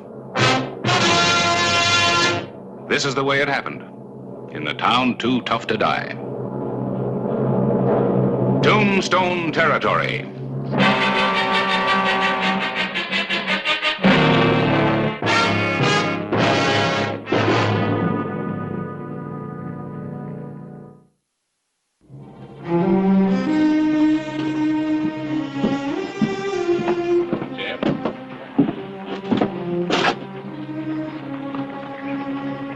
I'll get the sheriff. Pecos Smith, left for dead by Mark Thompson, rode into Tombstone. Clay, a wounded man on a horse. You better have a look. All right.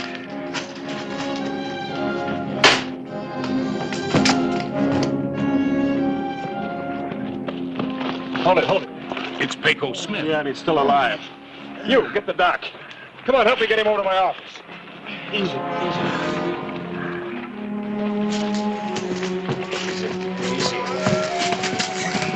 Watch the door, Jerry.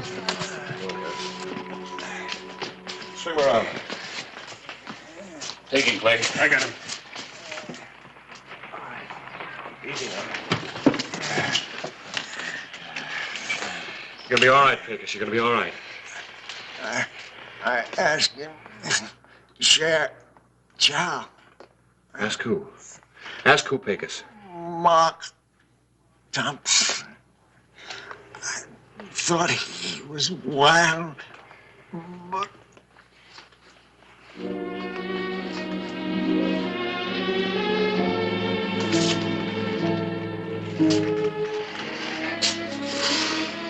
well, it had to be robbery. I saw Pecos exchange $2,000 in gold for cash just the other day. You figure Thompson saw it too? He must have. Back shooter. Pecos never hurt anybody. She is taken care of, Harris. You going without a posse? It's quicker that way. Clay, watch your back.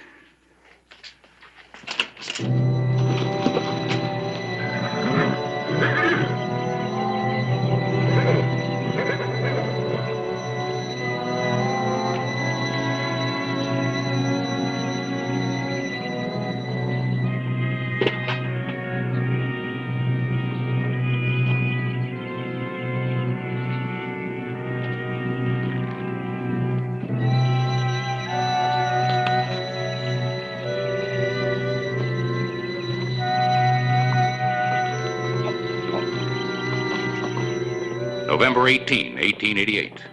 Tracking Thompson was as easy as reading a map. Too easy, Clay sometimes thought, and he rode with a loose holster.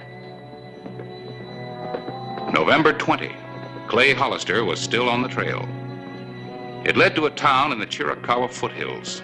Some hopeful settler had called it Paradise, and that's where Mark Thompson's trail led.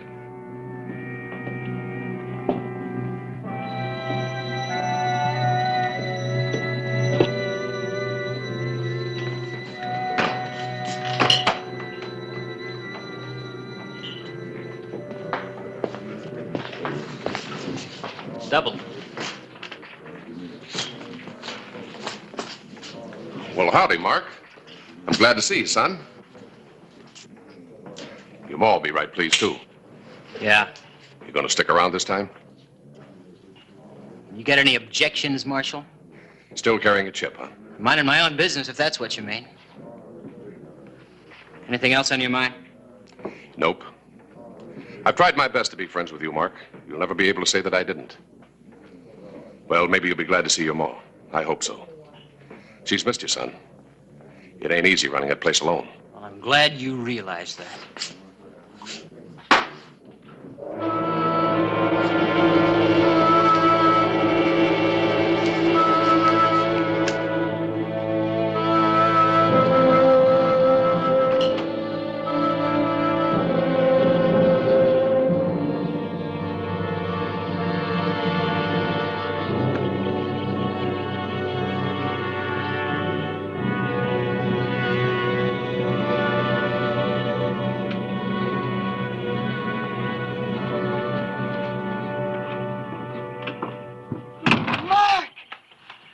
Hi, Ma.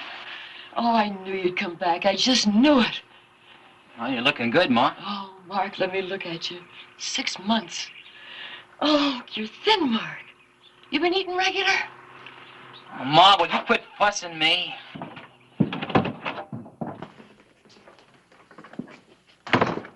If you'd wrote me you was coming, I'd have cooked something special for you. Yeah, well, I kind of made up my mind at the last minute. I bet the Lazy Y lost their best hand when you decided to come home. Yeah. Well, I didn't figure it was right to stay away too long. Man's got to look after his folks. I'll rush you up something to eat.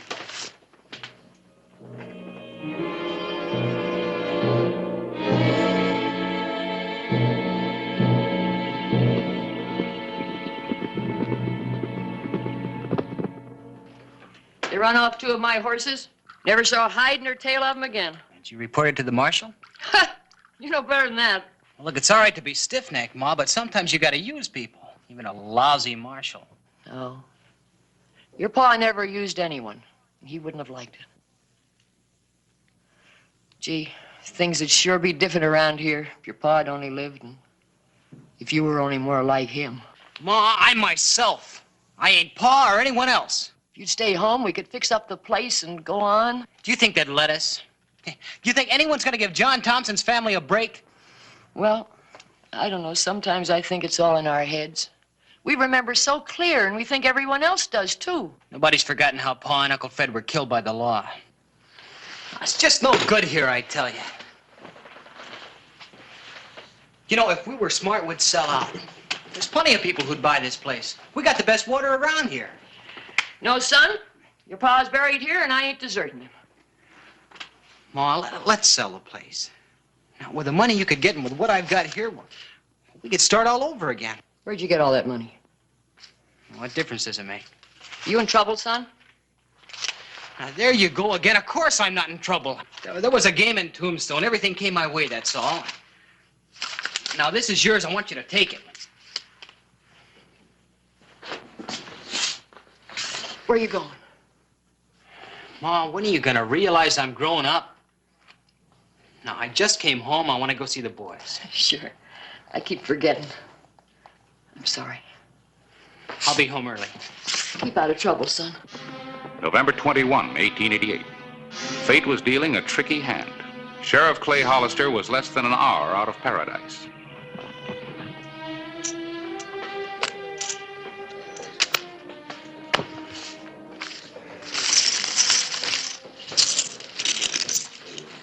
Well, I guess I better be getting back to the ranch. Now, you wait a minute. You gotta give us a chance to get square. Now, look, this is my first day home. Ma's expecting me. Well, your ma can wait, mister. He's gotta go home and see Mama. How do you like that? Doggone Mama's boy. Hey, none of that.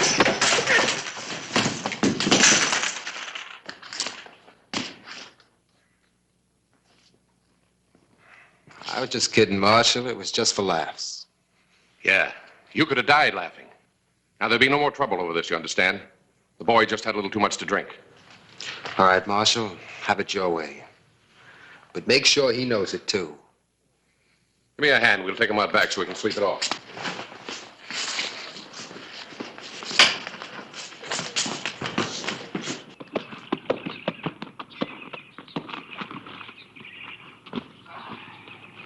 Look like you've been riding, friend. Yeah, will you rub him dry and water him light? If I'm not back in about an hour, give him half a flake of hay. Yes, sir, I sure will. I say, ain't you been here before? Sure, you're Clay Hollister from Tombstone, ain't you? Well, what's up, Sheriff? Well, when I know, I'll tell you, okay? Big secret, eh? Well, whoever you're after, I hope you catch him. See, if you're looking for the marshal, you'll find him up the saloon. Big ruckus up there a little while ago. But don't worry about your horse. I'll put him off for you real good. Thank you.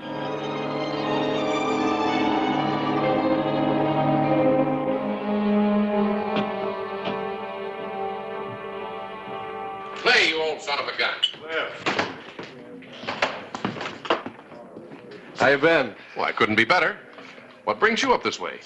Well, much as I like your company, it isn't a social call. Well, that figures. And it looks like you've been traveling. Yeah, 4 or 5 days. Almost lost track of the time. Sit down, huh?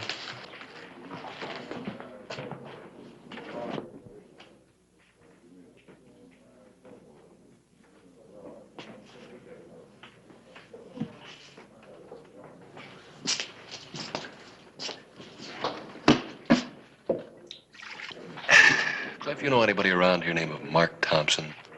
Yeah. He was born and raised right down the road. Does his family still live here? His mother.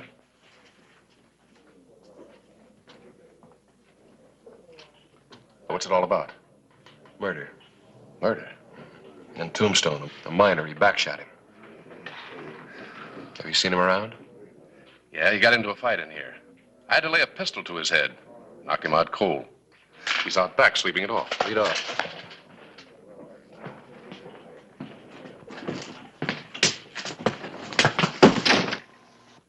He must have seen me. I better get out to his place before he takes off for good. Now, don't go riding out there without knowing what you're getting into. What? That star, I'd be kind of careful calling on Frida Thompson. Why, that old gal's liable to shoot you before you can call out your name. You'd be dead, and she'd claim you were trespassing. Oh, sounds as bad as her boy. No, not really. It's just that she hasn't got any use for the law. Ever since her husband and brother were gunned down. Oh? There'd been a lot of rustling around here 10, maybe 15 years ago. The cattle were traced to the Thompson place. He and her brother decided to fight, and both caught lead. Frida holds that the marshal needed a patsy, and they were it. But the rustling stopped? Yes, it did. But she never believed it. And she's not going to believe anything against her darling Mark. She'll say he's being persecuted the way her husband was. You won't take him, Clay. Not if she shoots as straight as she used to. We both know what to do if a man opens fire, but, well, how do you handle a woman like her? Maybe tell her the truth? There's only one side to a story if it's about Mark. His side. No one's going to make her believe any different. Oh, by the way, were you the marshal that had to kill her husband? Yeah. Well, maybe I better go out there alone. Walk real easy, Clay. She'll aim for your star.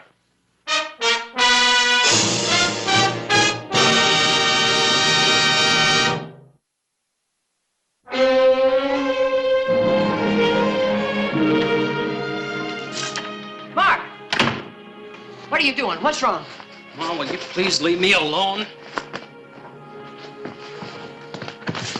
You're not too old to answer my questions. You were going to sneak out. You weren't even going to say goodbye. Oh, it's the same old story, Ma.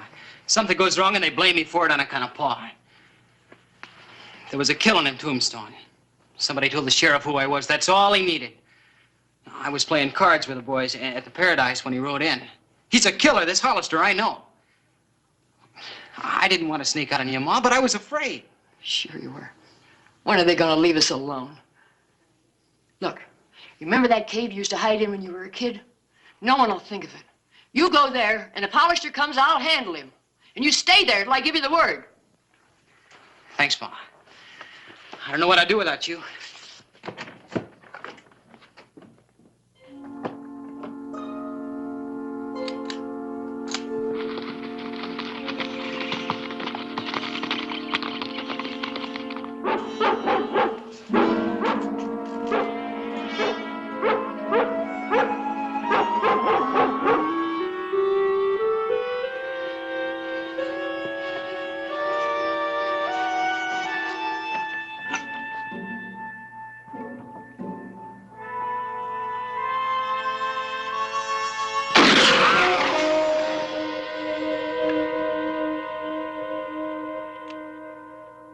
Come on out with your hands up, Thompson. Make it easy on yourself. Whoever you are out there, you better get. That shot was just a warning.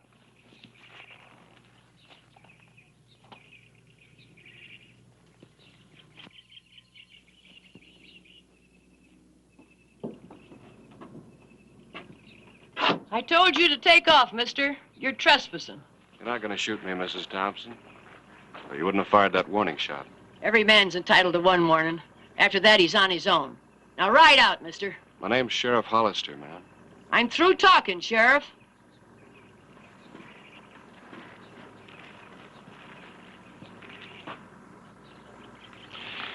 You're more of a man than your son, Mrs. Thompson.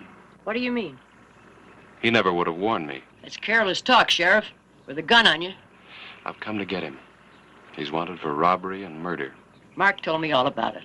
You're just after him because of his father. Ma'am, I never heard about your husband until I rode into Paradise today.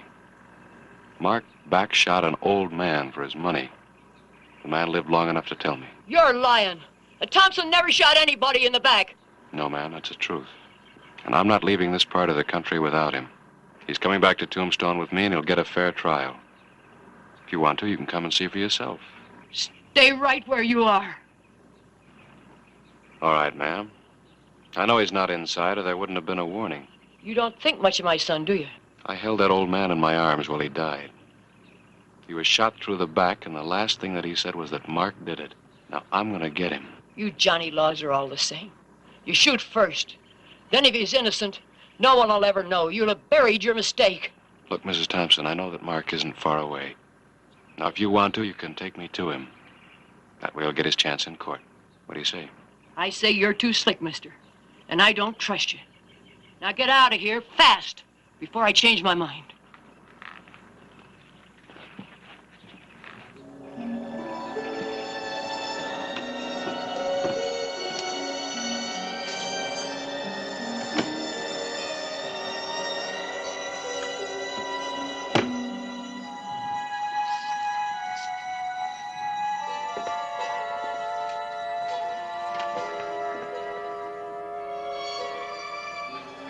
Where did I fail him? Where did things go wrong?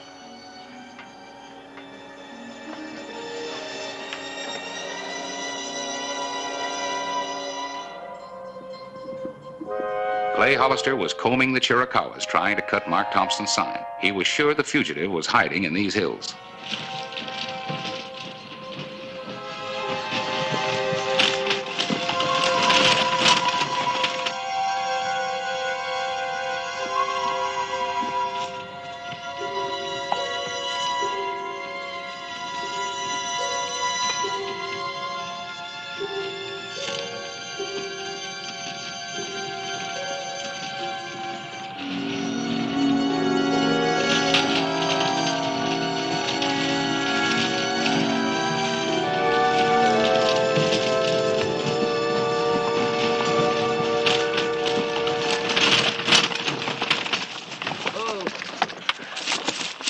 Oh, Howdy. changed your mind? About what? You gonna take me to him? Sure make it easier for all of us. Oh, I'm just looking for a stray calf. And a buggy with that rifle? Look, Mrs. Thompson, you gave me a warning. Now, I'd like to return the favor. I know Mark's around here somewhere, and any interference on your part will make you an accessory. Well, you'll have to find him first, Sheriff. I will.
Get your horse, son. You gotta ride. What? Hollister's on your trail. Come on, get your horse. Wait a minute.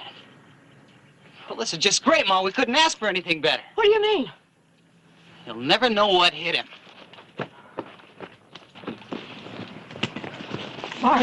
Mark, you can't bushwhack a man. No warning, no nothing. It'd be murder. Look, a bullet kills you just as dead from the back as from the front.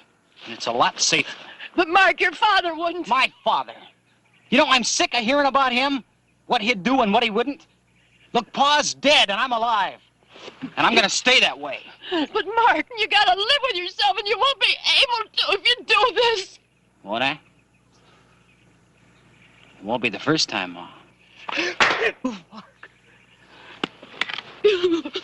won't let you. I won't let you. I can't let you. That's all. Ma, let go.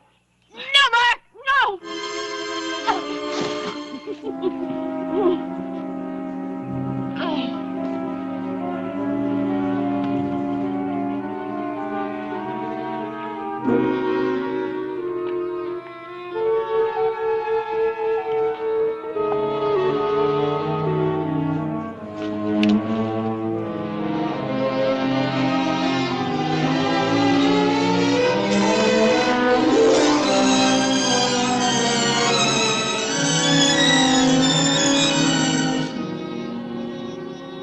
Mark, I can't let you do it. Well, Ma, you gotta. It's the only way out for me. No, please, son, give yourself up for me or I'll have to.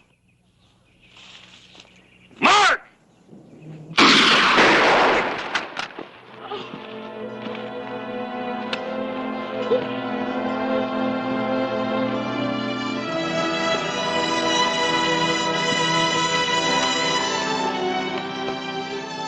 He would have shot me. Yes, ma'am. What did I do wrong to make him be like this?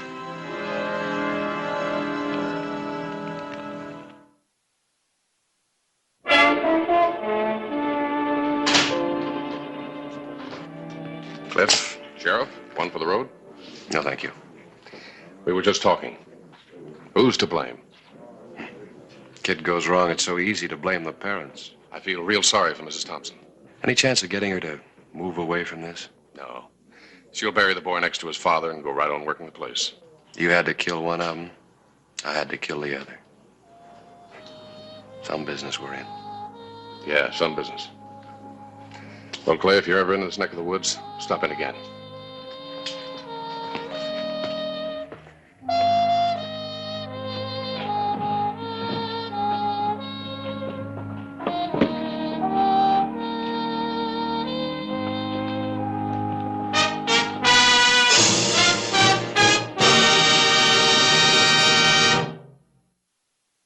Whistle me up a memory, whistle me back where I wanna be, whistle a tune that'll carry me to Tombstone territory. If your past has run afoul of the law, it's a handy place to be. 'Cause your future's just as good as your draw in Tombstone territory. Whistle me up a memory, whistle me back where I wanna be, to Tombstone territory. Time, one wave of lucky prospectors begins to calm down. A new strike is made. Tombstone is bursting at the seams again, with new plutocrats making the most of it, and thugs and sharpies doing their best to separate them from their money. Nothing for Doc Cunningham to do here. Oh, just the coroner.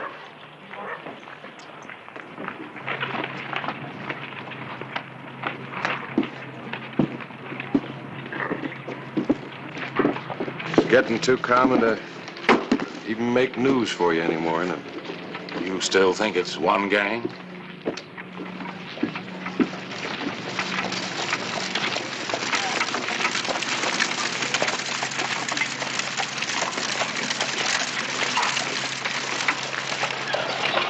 Pretty woman.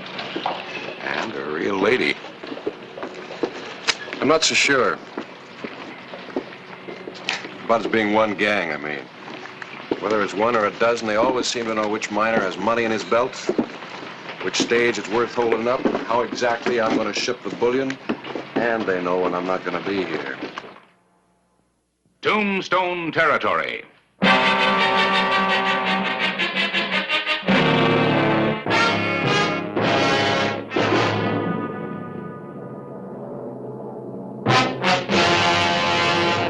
An actual account from the pages of my newspaper, the Tombstone Epitaph. This is the way it happened in the town too tough to die.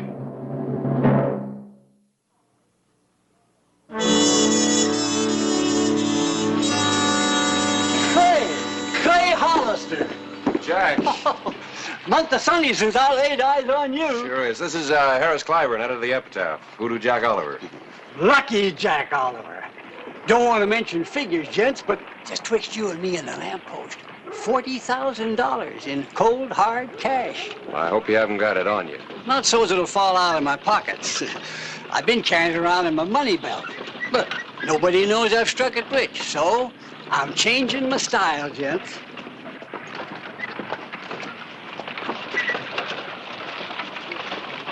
Get the idea? I hope not. Don't it say diamonds? I'm keeping my money on me.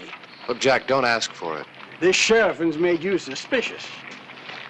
After supper tonight, gents, I'm asking all my friends to meet me at Sam's. Watch me pick out my diamonds. Your friends, huh? Well, I guess we better be there. Free champagne. Well, see you tonight.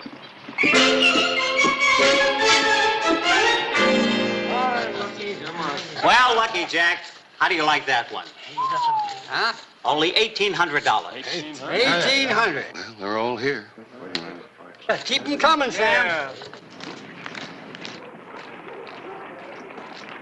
I'll take that one. How much? $4,200. $4,200. And somebody fill up this mug of mine. Oh, boy. How do you like that one? $1,800. $1,800. Pay the man. Hey, Jack, here's the cream and the Bearcat of the lot. Just got it out of the safe. And only $10,000. $10,000? You must think I'm drunk. That's black. You gents ever hear of a black diamond? No. Lady, is this real? That's the most beautiful thing I've ever seen in my life. She must small, huh? Well, wait a minute, missus. Too bad she wouldn't stay for a little drink of champagne. Well, if the lady says so, pay the man. Yes, sir. Now, everybody to the Tivoli Saloon. Yeah, let's go. If I can get down out of here without... Come on. You better leave these in Sam's safe. A man can spend $20,000 in one night, and Clay Hollister thinks he ain't got sense enough to take care of his own diamonds. Let's go. Let's go.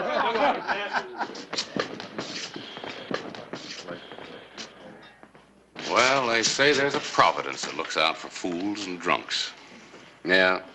Well, just in case Providence is sitting down on the job, I'll have my deputies watch him, too.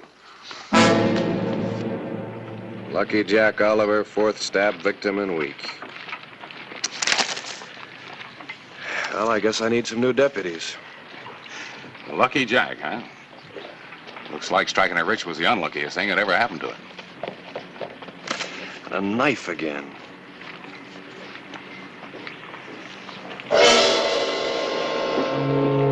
Lots of knives in Tombstone. Yeah. See you later, Clay.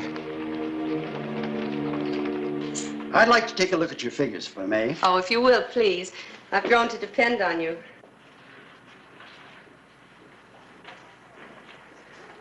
Oh, here it is. A small mistaken addition. Well, I try. And thank you for advising me about the Tough Nut mine shares. An excellent investment. I'm sure it's unnecessary to say that the information about their bullion production is quite confidential. Oh, Mr. Starr, of course. It's just that there's so many things going on around here. I know. I read about that poor Oliver man being stabbed and robbed of his diamonds. I wish I knew who took them. Well, I wish I could tell you. Thank you.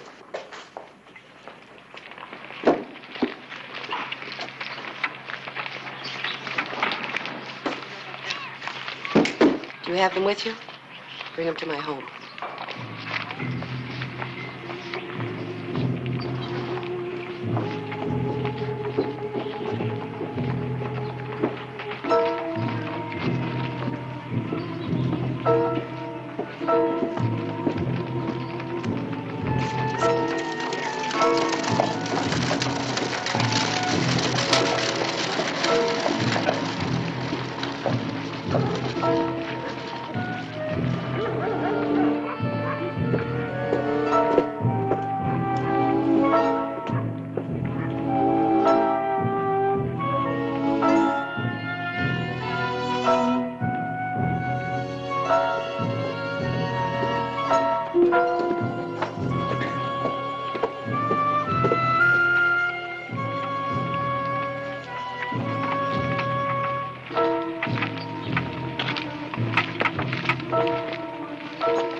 On her way out to her home, Mrs. Curtiz was followed by one of Tombstone's undesirables, who in turn was followed by Sheriff Clay Hollister.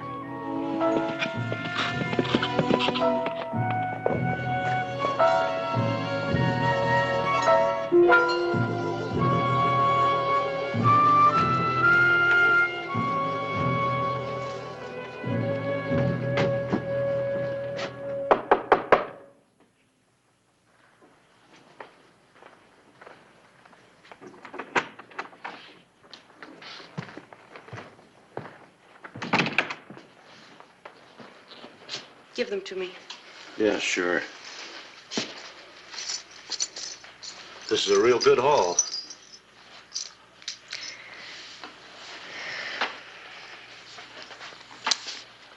Going into business for yourself, Eric? Where's the black diamond? I was looking at it. I just forgot to put it back. I always figured you were holding out. Now get out of here before I kill you. Look, Mrs. Curtis.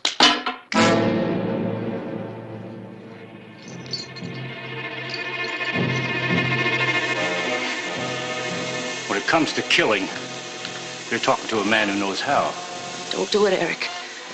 You just had me killed now, so I have to kill you.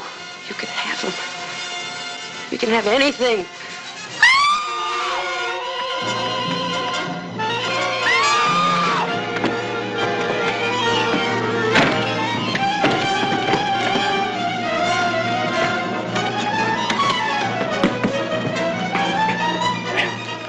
Drop it or I'll break your arm.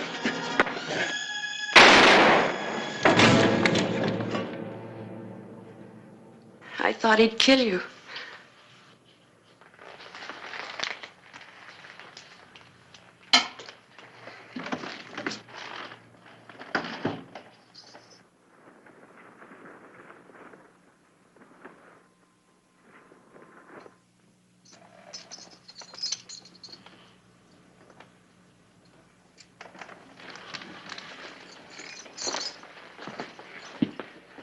You better tell me what happened, Mrs. Curtiz. My husband gave me the gun before he died. I never thought I'd use it. Go on, tell me what happened. Well, he picked up my purse for me in town. And then he must have followed me out here. He broke in and then he tried to... Oh, Clay! Clay, I killed a man. I killed him. How could it happen? All right. I'll get him to the undertaker. I'll be back later. Thank you, Clay.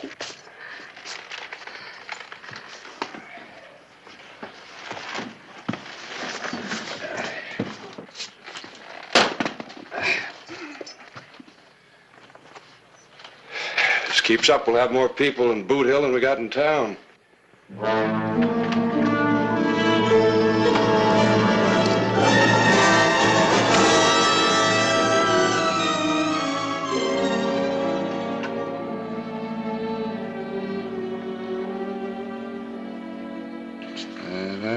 18 blue-white diamonds, horseshoe setting. Well, according to Sam's list, that black diamond pendant is the only one still missing. Erickson could have dropped it when he murdered Oliver, or he could have hid it somewhere. Yep. Must have been a frightening experience for Mrs. Curtiz. Yeah, but I'm still wondering. Wondering? About those diamonds, about that gentlewomanly little derringer, and about why it was used. Mrs. Curtiz? Lucky Oliver was right. This sheriffing has made you suspicious. Could be. Well, what are you going to do? Get to know a gentlewoman a little bit better. You know, I sure miss Erickson. But there's some satisfaction splitting 3 ways instead of 4. I still don't like one of an outfit killing another. Makes me uneasy. There's another thing I don't like.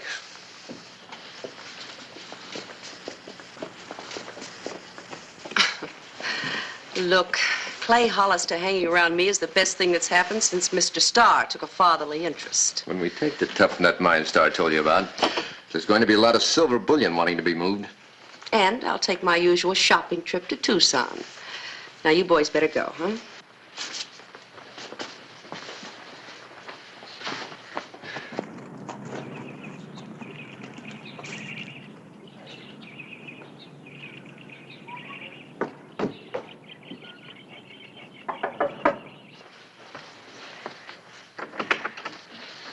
Clay, come in. Thank you.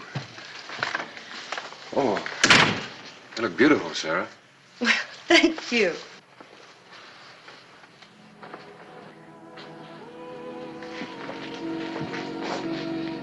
You feel like answering a few questions now? I guess so. Well, as I said, I just returned home from Tombstone, and No, I mean about the diamonds. do you have to have all the details? Some people have been killed because of those diamonds. Well, Clay, he offered me some of them. And then he attacked me with the knife. I'm glad you told me. So am I. Because I couldn't keep anything from you now. I never want to. Clay.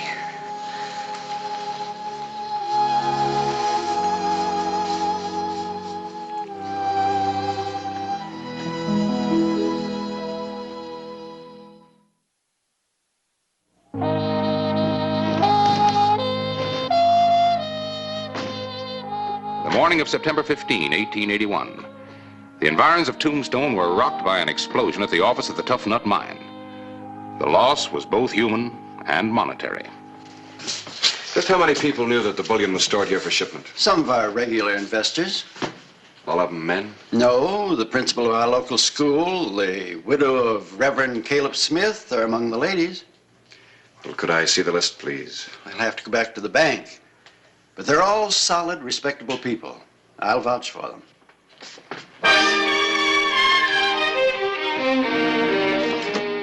Here's a list of our investors, and I still vouch for them. Thank you.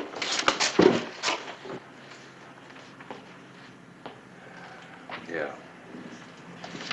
Well, I guess I better have another talk with Sarah. Sarah, Mrs. Curtis, is on her way to Tucson. She goes there to buy her clothes. When did she leave? Told me she was leaving early this morning. Be gone 2 days. From what I've been hearing around here, I thought you'd be the first one to know.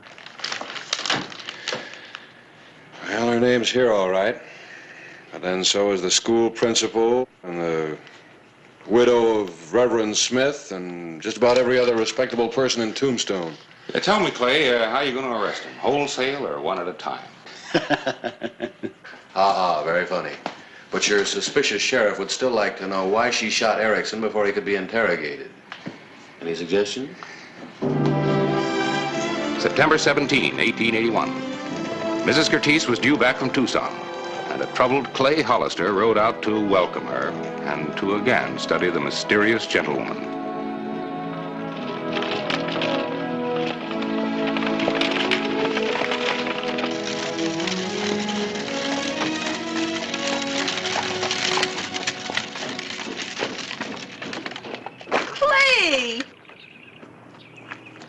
What are you doing out here? I just wanted to see that you got back all right. Oh, well, come on in the house. You sure look wonderful. Well, thank you. Oh, come on in. No, I better not. I've got to get back to Tombstone. Strange things seem to happen when I'm not there.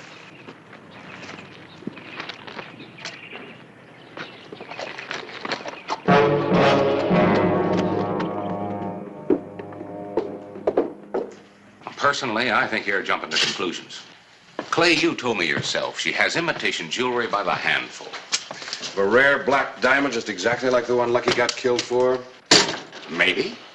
And until you know for sure, at least give her the benefit of the doubt. Well, I'm going to make sure.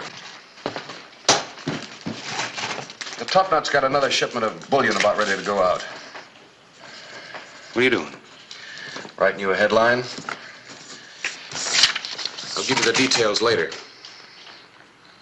You sure you want me to print this? Print it. All right. I'll print it. September 18. I had planted Clay's story, and the epitaph had avid readers. It's true. Production's been beyond our expectations.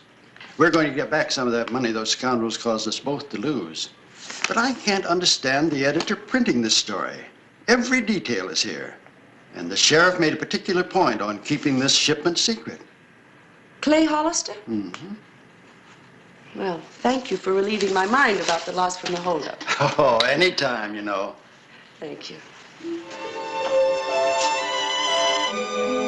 The night of September 18. Clay, what's troubling you? Oh, nothing. Clay, dear. Oh, I just don't like to upset you. All right, I'll tell you. Did you see that article in the Epitaph about the shipment from the Tough Nut Mine? Well, I planted it. You planted it? You mean there isn't any shipment of bullion? Oh, there's going to be a shipment, all right, and a very rich one. But it isn't going out on the stage with my deputies. I don't understand. They're taking out a fake load. Anybody who holds up that stage will get empty boxes for his pains. I'm taking the real bullion on the back roads, plain wagon, all by myself. The morning of September 19, a reception was being planned for the deputies and Sheriff Hollister. No. I tell you, the deputies will be guarding the real shipment on the stage. Why would he lie to you? Because he knows. How? You'll have to kill him. Hollister? Not me. I still got some living to do. Ned and me'll take care of the deputies. As for Hollister, he's your lookout. All right, I'll look out for him. I have to.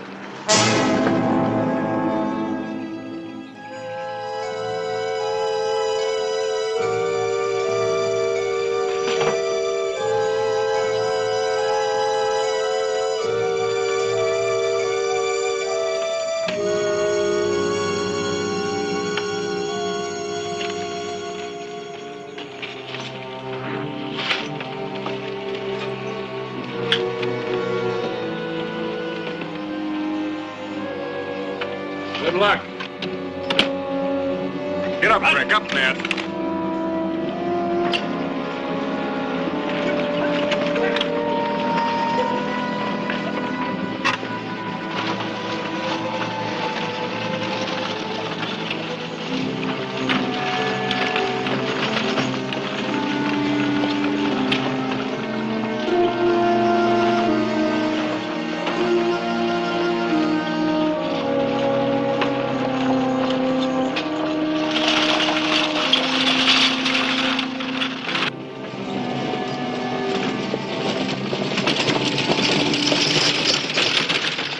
That ought to do it.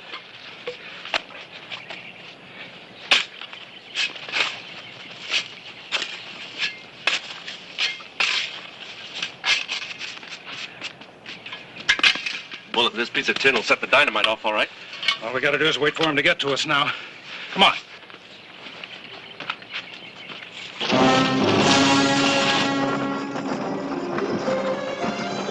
It was the last likely spot for an ambush. Sheriff Clay Hollister hoped he owed Mrs. Curtice an apology.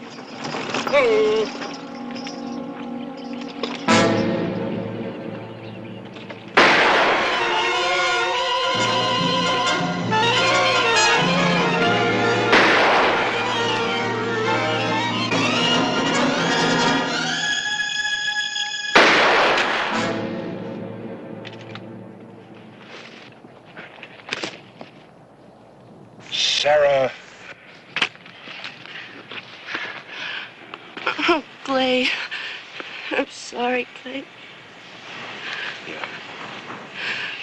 Yes, so am I.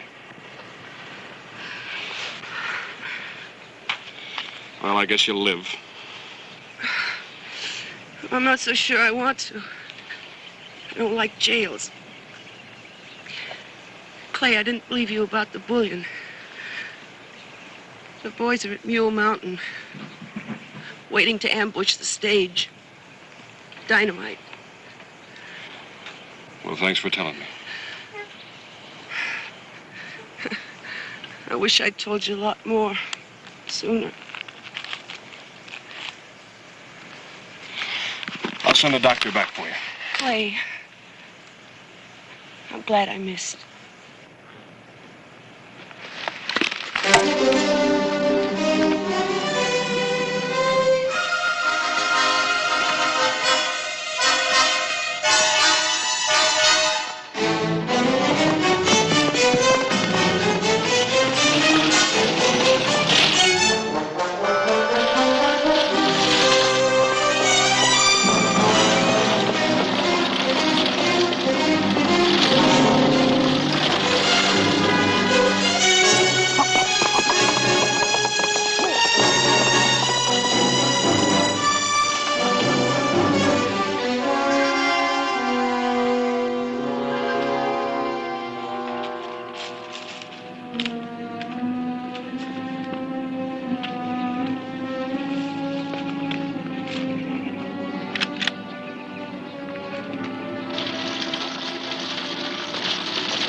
until I get right on top of that piece of tin. And all we gotta do is find the right pieces. First, you better pick off any deputies the dynamite don't get.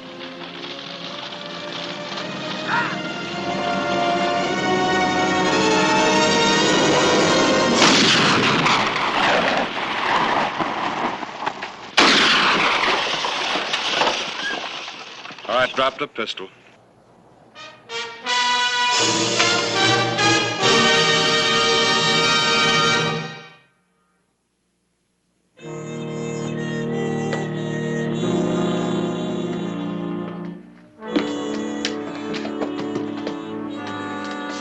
Thank you. There must be thousands of dollars worth of stuff down there, besides these. Plus what they'll recover from her Tucson go-between. They've already arrested him. Yuma Prison. She was such a gentlewoman, I can hardly believe it. It wasn't easy.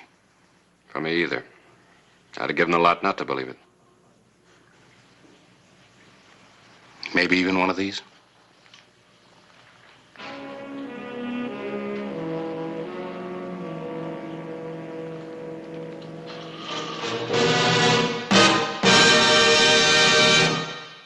Whistle me up a memory, whistle me back where I wanna be, whistle a tune that'll carry me to Tombstone territory. If your past has run afoul of the law, it's a handy place to be. 'Cause your future's just as good as your draw in Tombstone territory. Whistle me up a memory, whistle me back where I wanna be, to Tombstone territory. Extra pay and no overtime, and sometimes the only bonus you get is a bullet hole. But if you're a good sheriff, you work around the clock and you don't count the hours. This was one of those rare mornings when Sheriff Clay Hollister didn't have a thing to do.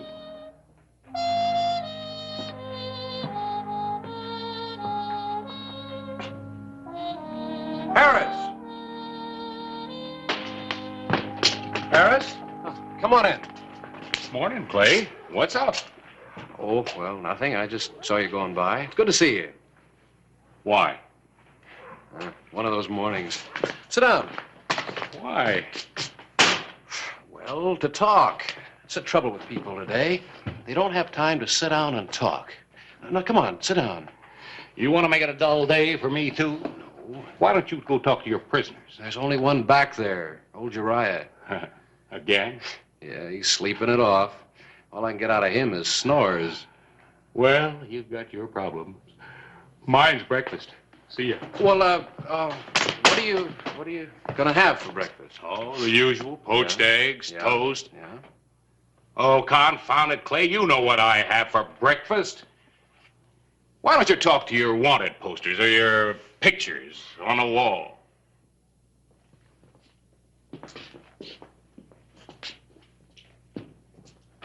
I just straightened that. When you're cockeyed.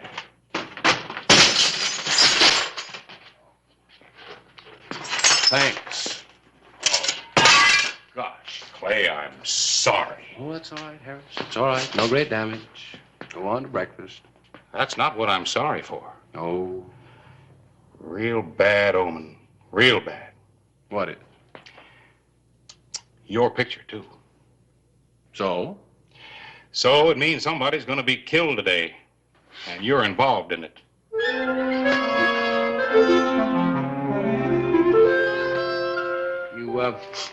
You just make that up? That's right. Uh-huh.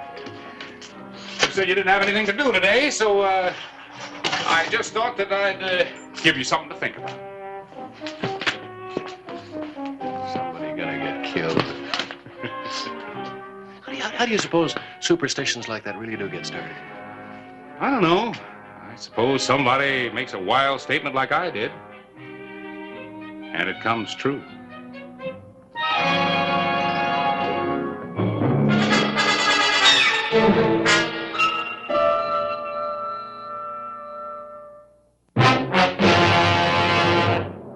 actual account from the pages of my newspaper, the Tombstone Epitaph. This is the way it happened in the town too tough to die. Tombstone territory.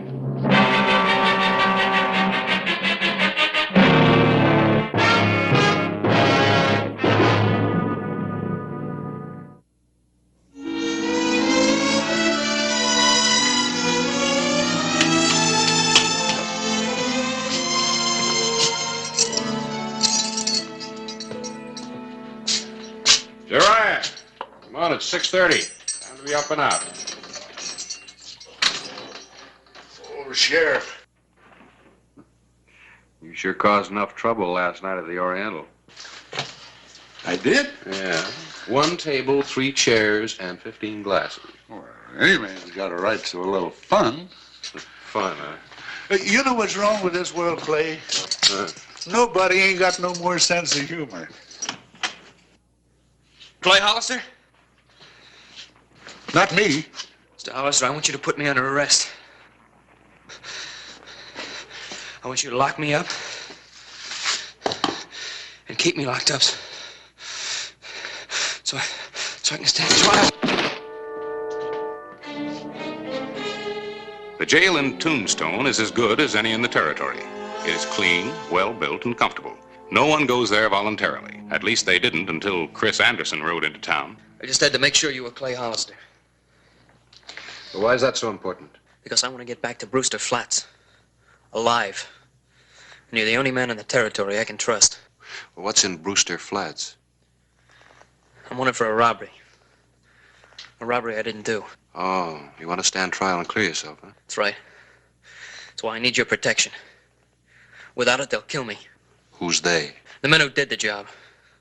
Sheriff Binns and his deputy, Tom Hatch. Also, you know the sheriff. I know of him. He's a hard man, but he's an honest one. Honest? You're living in the past. He's not so honest anymore. I was driving the gold to Brewster Flats. Binns and Hatch were going to meet me at Twin Forks. That's where I was going to give them the gold. They were going to blame it on bandits, and we were going to split the money 3 ways. Only I knew they were going to kill me anyway. So I hid the gold before I got there. And you gave him the slip? Yeah, I had to go off the side of the road to do it. Well, where's the gold now? I know where it is. Why didn't you just take it back to Brewster Flats? I needed a bargaining point in case they caught me. That's quite a yarn. It's the truth. Might have a tough time proving it in court. And they'll believe me.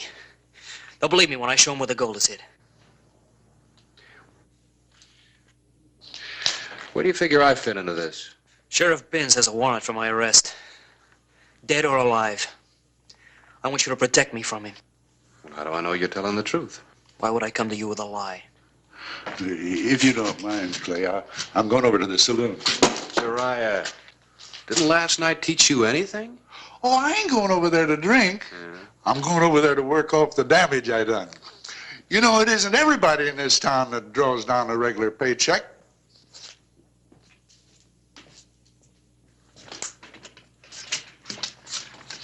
Hey, Clay, give a look. Kid, come here.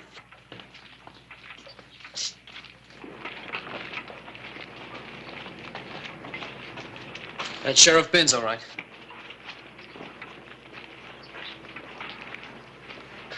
You know, we've all got our problems. I thought you said there were 2 men chasing you. There were 2, Binns and Hatch. And where's Hatch? Well, how do I know? Maybe Binns killed him. Look, don't take any chances with Binns. He'll do anything to save his skin.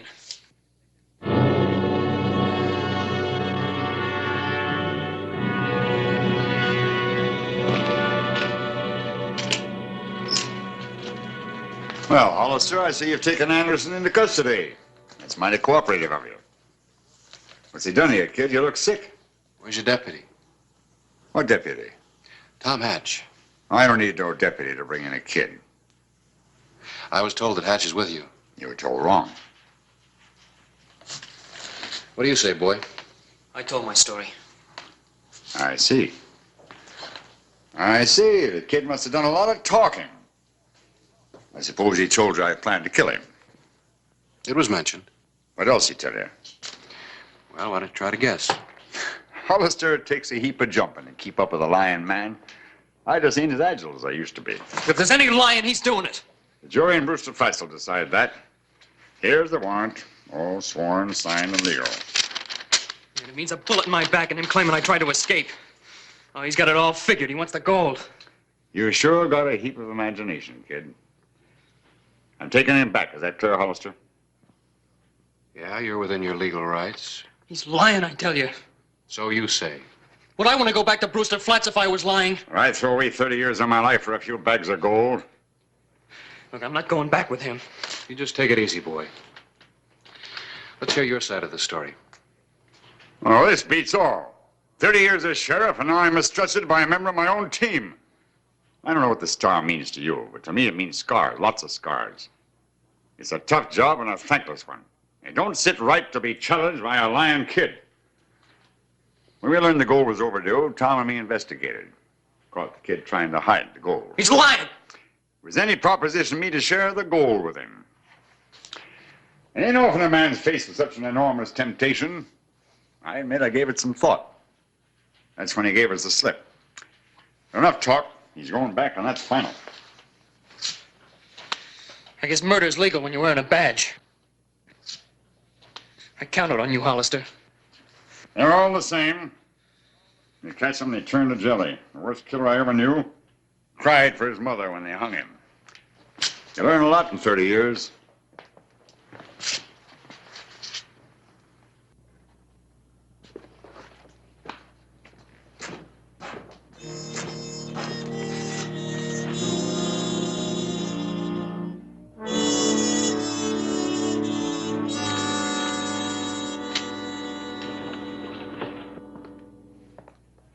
Who's prisoner?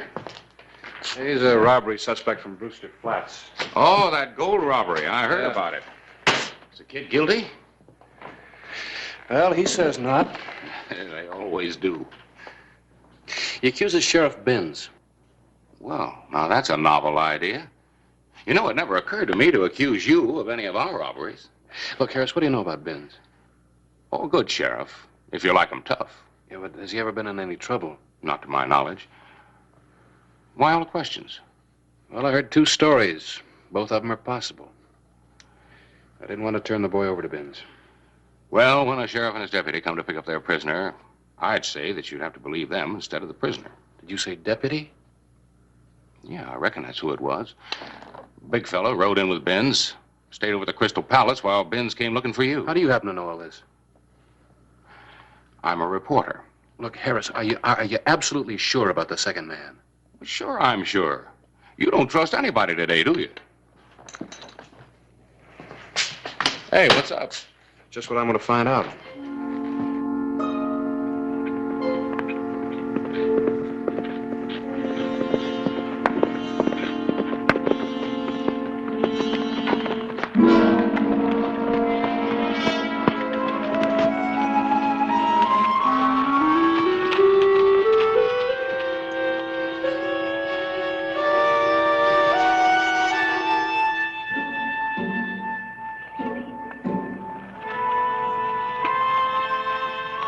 All right, Tom, it's me. You sure took long enough. Took a while to talk Hollister out of his prisoner. Hurry, kid.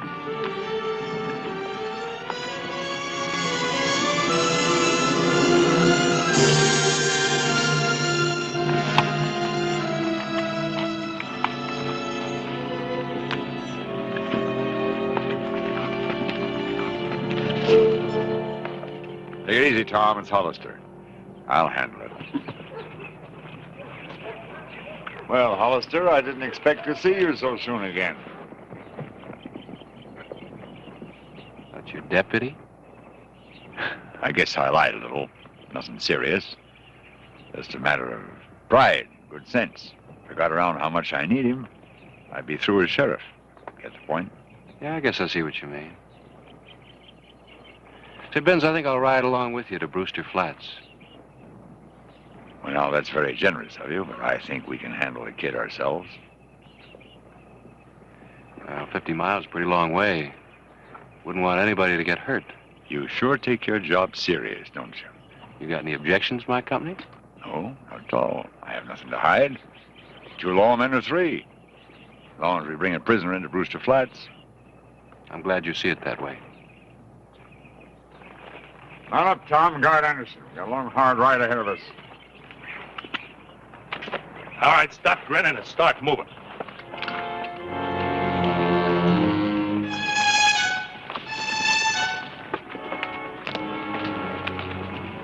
An old man give you some advice. I'll listen. Just remember, whatever happens, you've brought it on yourself. I always do, Ben. It's the curse of my life.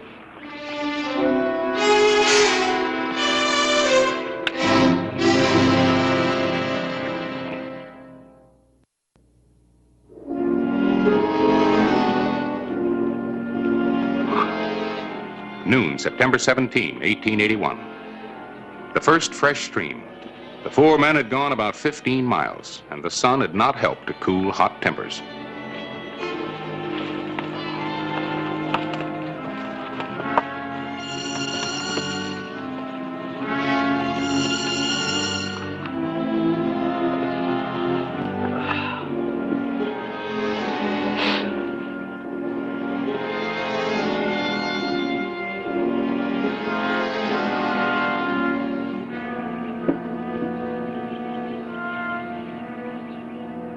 Get Hollister from here.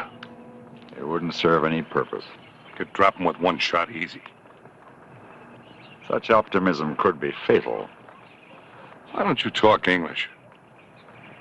Meet Kitty before your gun was half out of your holster. You want to bet I ain't faster than he is? You'll never live to a ripe old age, that's for certain. We can't take him to Brewster Flats. I've been giving the matter some thought. There's several ways to handle a man like Hollister. When I need your gun, I'll tell you. Well, don't wait too long. What do you suppose they're up to? Let them talk. We've got the horses. You gotta face the facts, Hollister. You're gonna have to kill them sooner or later. You're beginning to sound as bloodthirsty as Hatch. But they'll kill you. As long as you're alive, I've got a chance. Without you, Well, I'll try to stay alive just for you. There's something else. Tonight when we make camp, they can take turns sleeping. You can't take that chance. What kind of shape do you think you're going to be in after 2 days of that? What do you think I ought to do? Just walk over there and blast them? You could claim self-defense. I testify as a witness. I'll get you some water.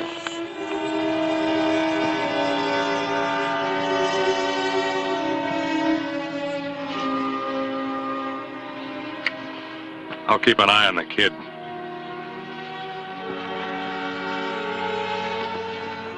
Tom, just keep on walking.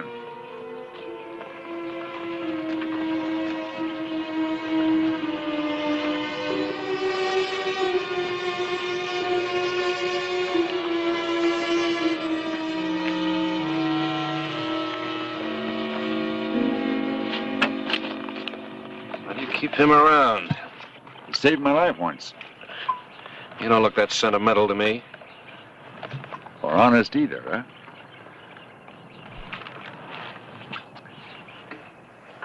Let me tell you something. All my life I've been like you. Honest, brave, and broke. Now I'm coming to the end of the line. What have I got to show for it? Nothing. I know why you followed us here, Hollister. We're 2 of a kind. It isn't just because of the badge, either. It's an awful lot of gold that kid's got buried away. Enough for 4 men. Big of you to include the boy. Greed doesn't get you anything but an early grave. We split the gold. The kid takes off for Mexico. You go back to Tombstone. Tom and I continue to keep the peace at Brewster Flats. That's simple, huh? The kid escaped, that's all I'll say. My reputation will carry me through. Well? You make it sound real tempting. What good is a halo if you wear it so tight it gives you a headache? I've had a headache all my life. It ain't worth it. You gotta admit it makes better sense than us killing each other. Now, do you want 5 minutes to wrestle with your conscience, or is it a deal? Let's go talk to the boy.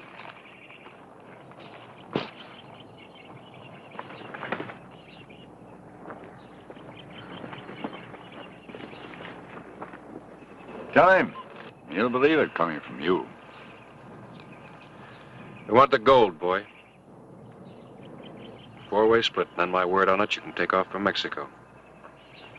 Your word, a lot that means now. Who's he to be giving orders? It's all right, Tom. I know what I'm doing. All right, we'll try it your way. Then we're all agreed? As long as we're suddenly partners, how about untying my hands? First, you'll take us to the gold. Oh, I see. Nothing like trust among friends, huh?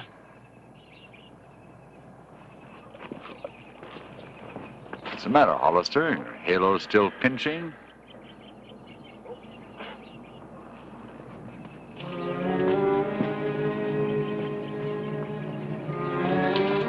How much farther? Few minutes. Gold better be there.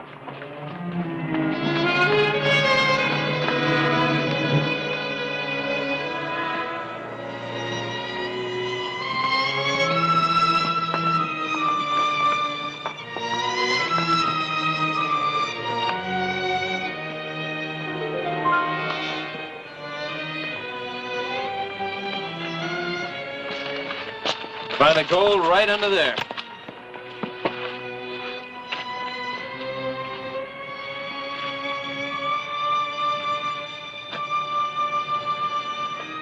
Suppose after we dig up the gold, they make a run for it. Now, Tom, you saw the trail. We can kill them before they got 100 yards. Give me your hands. There's a gun in my saddle blanket. Be ready to use it when I tell you to. I underestimated you. I'm just full of surprises.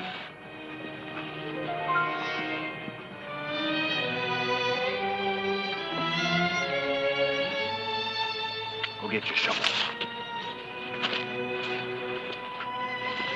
What's the biggest sum of money you ever had in your fist at one time? My own or somebody else's?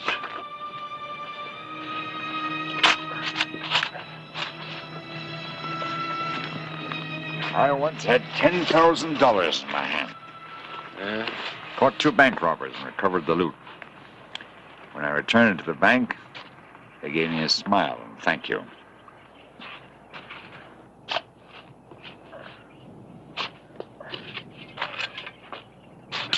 Haven't found anything yet. Keep digging. You gotta expect to do some work for a fortune. Yes, sir. That $10,000 is the prettiest sight I ever saw. Hey, I think I hit something.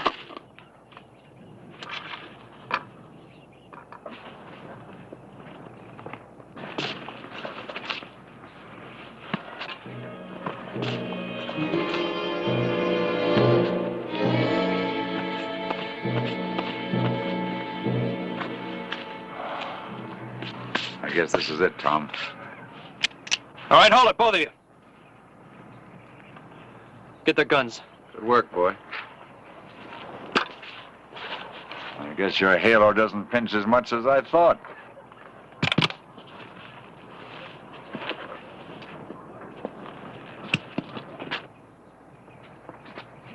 Okay, now drop your gun bell, Hollister. Come on, drop it, quick! Sure hate to be shot with my own gun. Well, you know, you sure disappointed me, Hollister. I thought you were going to kill Benz and Tom for me. It's the only reason I came to you. Now I got to do it myself. Well, in that case, I guess I'll keep my guns. Well, in that case, you'll be the first one to go.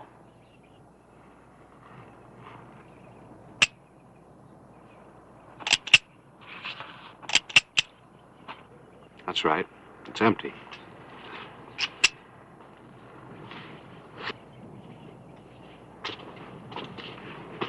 You see, boy, I wasn't quite sure whose team you were on.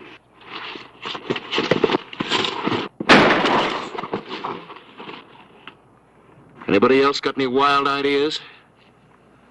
I didn't think I could trust you. Well, I'll let you carry the gold back. That way you'll have something to think about on the way to your jail.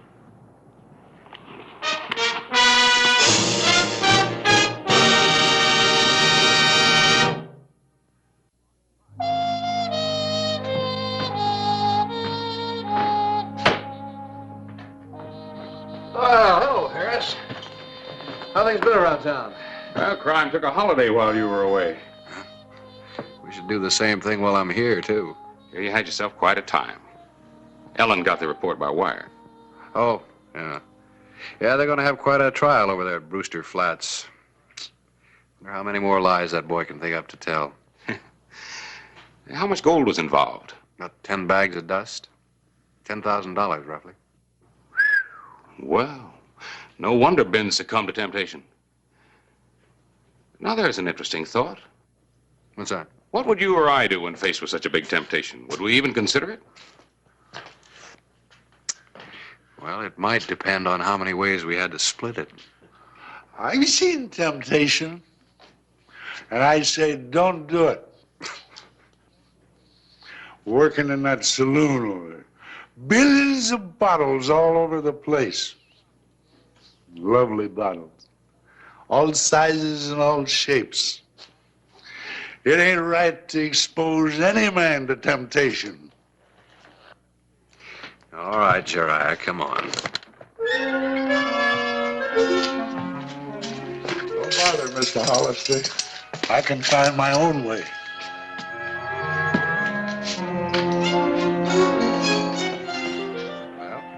There's your answer, Harris.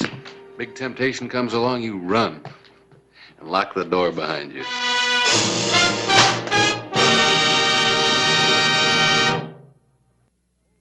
Whistle me up a memory, whistle me back where I wanna be, whistle a tune that'll carry me to Tombstone territory. If your past has run afoul of the law, it's a handy place to be. 'Cause your future's just as good as your draw in Tombstone territory. Whistle me up a memory, whistle me back where I wanna be, to Tombstone territory. He's headed for Chicago. But two of the men on the train were not going to Chicago.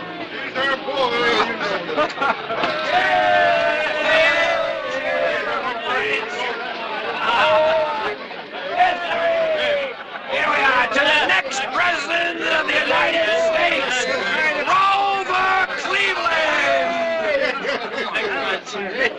Now, wait a minute. You boys don't look happy. Why ain't you happy going to Chicago to nominate that great American Grover Cleveland? Say, you ain't blaming, are you? Why, we'd throw blaming right off of this train. Now, look here, I don't want any trouble. I'm Bledsoe, deputy marshal from San Antonio. And this here's Sam Carver. Murdered an express agent in the holdup, then broke jail by killing an unarmed guard. I ran him down in Prescott. And now we're heading back. And neither of us is in the mood for any hijinks. Well, maybe you don't feel like hijinks, Marshal, but the condemned man looks like he needs a little cheering up. How about a drink, Carver? He's not drinking. What's the harm in the poor devil having a bracer? Huh, boys? All right. If I let him have one drink, will you boys leave us alone? Why, sure, Marshal. Just one little drink. A toast to Grover Cleveland.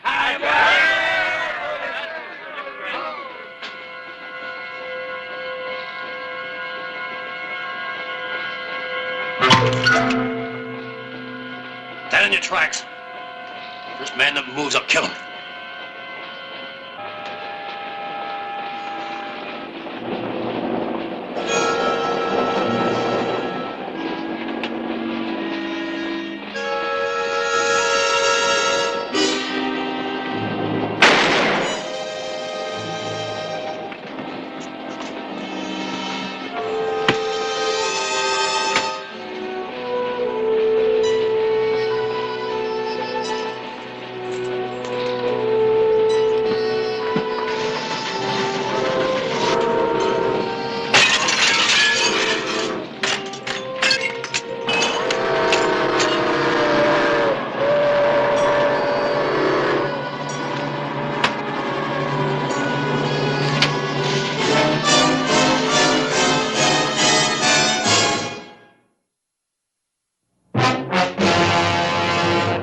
An actual account from the pages of my newspaper, the Tombstone Epitaph. This is the way it happened. In the town too tough to die. Tombstone territory.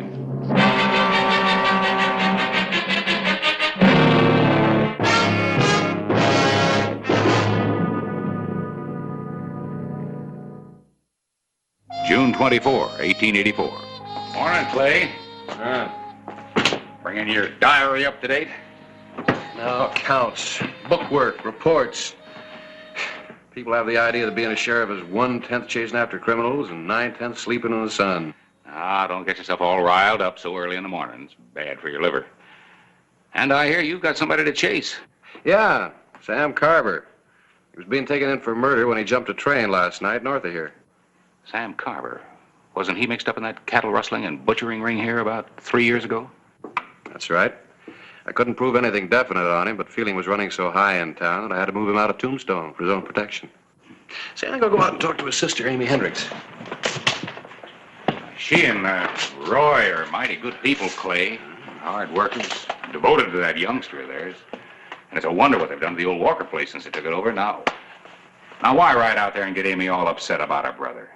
She'll get the news soon enough. We'll see. What do you mean? Well, Carver's on foot without money and supplies. He just might head for the place where he's sure getting help. If he suddenly showed up there, Roy and Amy might get involved. I want to make sure they don't.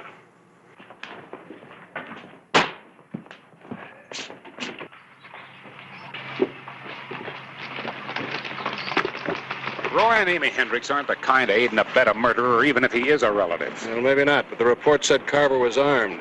He may not have a choice.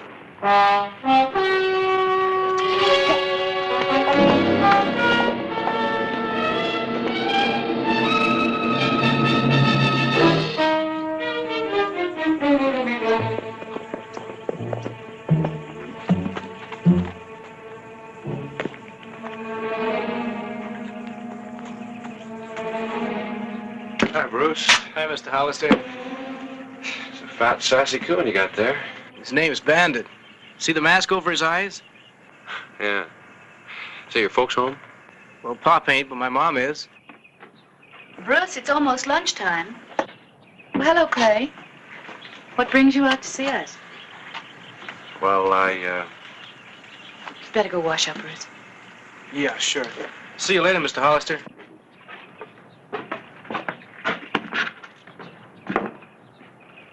Yes, Clay. Boy tells me your husband isn't home, Mrs. Hendricks. I'm sorry. I wanted to talk to both of you. When was the last time you heard from Sam? About 8 months ago, he wrote us from San Antonio. He needed money. He's not in trouble, is he? I'm afraid so. What happened? He killed 2 men, badly injured another one. Oh, no, there must be some mistake. Well, Sam's always been rough and wild. And he's been weak, but Sam wouldn't kill. I'm sorry, ma'am. There is no mistake. You haven't changed a bit, have you, Clay? You always were ready to condemn him without proof. Why did you come out here, Sheriff, just to gloat? No, ma'am. I came out here to prepare you and to warn you. Of what? Well, there's a chance that Sam may come to you for help. If you give it to him, it's a criminal offense and subject to prosecution. Sam wouldn't come near us or Tombstone. I hope not, because if he does, I expect you to let me know. You expect? You expect? Even if he were to come here, what right have you to expect me to betray him? My right as the representative of the people that gave me this badge, your neighbors, friends. Would you betray them? Go away, please. Times I'm not overly fond of my job. This happens to be one of them.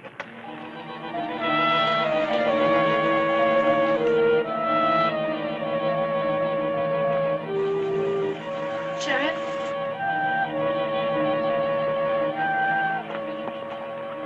I suppose you were just doing your duty. I'm sorry. All I'm asking is for you and Roy to be careful. You will have it then that blood's thicker than water, won't you? Isn't it?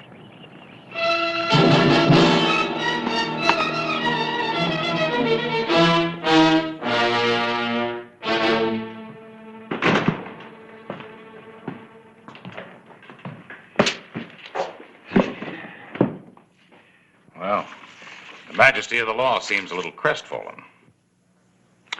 Harris, there ought to be a special course in how to deal with women. Kitten have claws? Oh, no, not that, but I did get her upset. Maybe you're right. Maybe it is all for nothing. One thing I've learned in a checkered career, Clay, the view's terrible looking backward. If you made a botch of things, forget it. Thanks. And as for women, you could study them for the rest of your life and wind up an ignoramus on the subject. As Alexander Pope said, woman's at best a contradiction still. Miss Clyburn, you're a great comfort to me. Not me. Alexander Pope.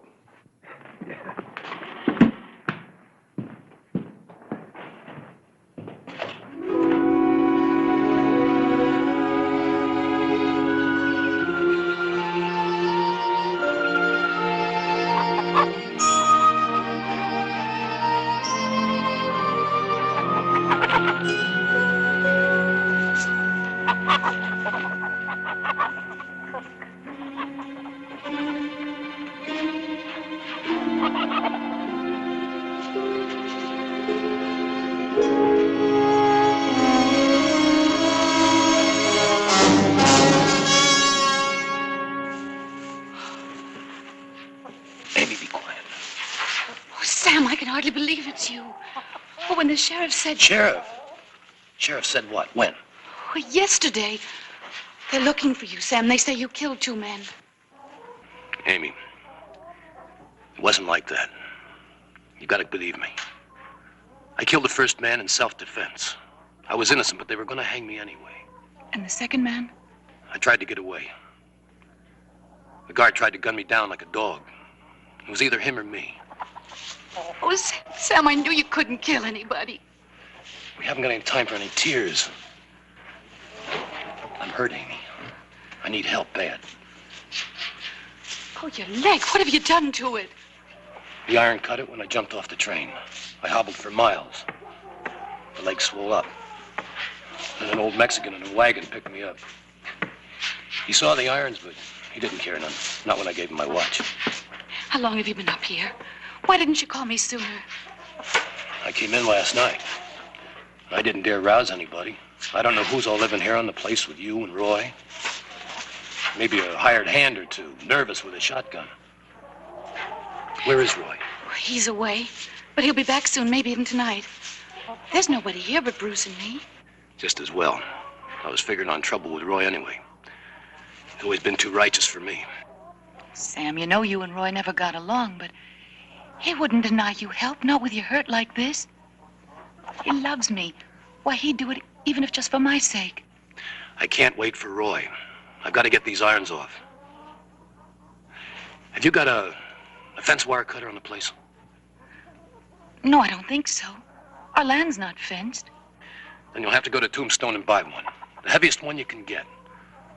All I want for now is to sever through this chain so I can straddle a horse. Well, what are you waiting for? With any luck at all, I can be clear into Mexico by tonight. All right, Sam. I better take Bruce with me, though. We don't want him to learn you're up here. Young boys sometimes can't keep secrets. Do as you like. Bring me some grub before you go. All right. And Amy. Yes? Watch your tongue. Oh, yes, Sam.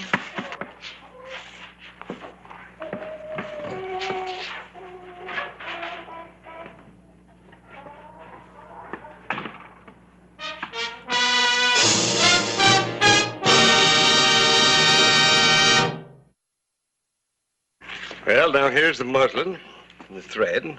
There's the beans and the bacon. Now, was there anything else, Miss Hendricks? No, I think that'll be all. Huh? Oh, Roy asked me to get him a pair of wire fence cutters, the heavy kind. Oh, you built a fence, huh?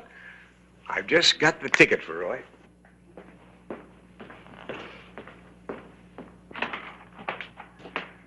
Hello, Bruce. Hello, Mr. Editor. Well, good morning, Amy. Good morning. How's Roy? Oh, he's fine, thank you. Well, now, at least you get the job done. Well, good morning, Miss Editor, and what can I do for you? There's no hurry, Esau. You go right ahead. Something sort of personal. Oh, I'll be with you in a jiffy. Now, that'll be $5.50. Put bacon right in there, and the beans here. I'll keep these here so they'll be out of the dust. There you are. Thank you very much. Now, I better let Bruce carry the cutter because they're kind of heavy. Goodbye, Mr. Glavine. Bye, Miss Hendricks. Goodbye, Sam. Goodbye. Say hello to Roy for me. I will. And now, what was that personal matter of yours? Clay Hollister. We're just fresh out of Clay Hollister's. What I came to see you about, he saw I didn't want to mention him in front of the lady. Need some new suspenders. They lost their snap. Oh. Well, I guess if you were as old as they are, you'd have lost your snap, too. You know what? I just got these in, and they're highly recommended to keep everything taut and tidy. Oh, these should do the trick. Yes. You know, I got them in special for you, because we can't have our editor losing his trousers, can we? I tell you. The night of June 25, Roy Hendricks came home to his anxious and worried wife. Roy, please come into the house before you go to the barn.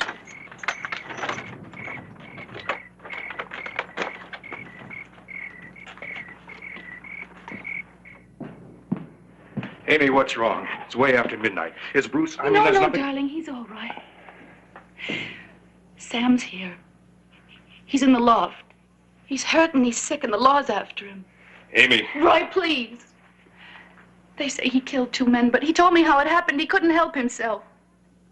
Oh, Roy, I've been so frightened without you here. Amy, you've got to realize and understand what this means. If Sam's in trouble with the law, innocent or not, we don't dare get mixed up in it. But he's so sick. And they had chains on his legs. I went into town to get a cutter to get him off, but by the time I got back, he was burning up with fever.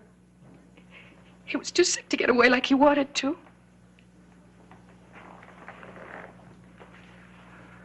All right. But sick or not, we've got to find some way to get him out of here.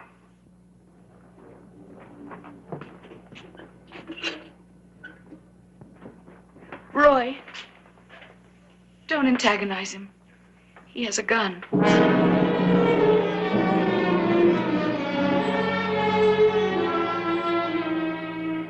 Let's see that leg.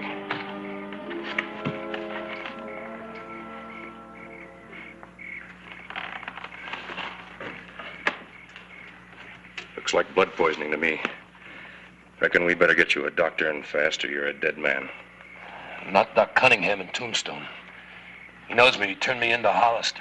But for Amy, I'd turn you in myself. She thinks this wasn't any fault of yours. It wasn't. Might have known the help I'd get out of you, Hendricks. Suit you to see me dead. Suit me more if you were a long ways away from here. Roy, I got the chain cut. And I'd been gone before now.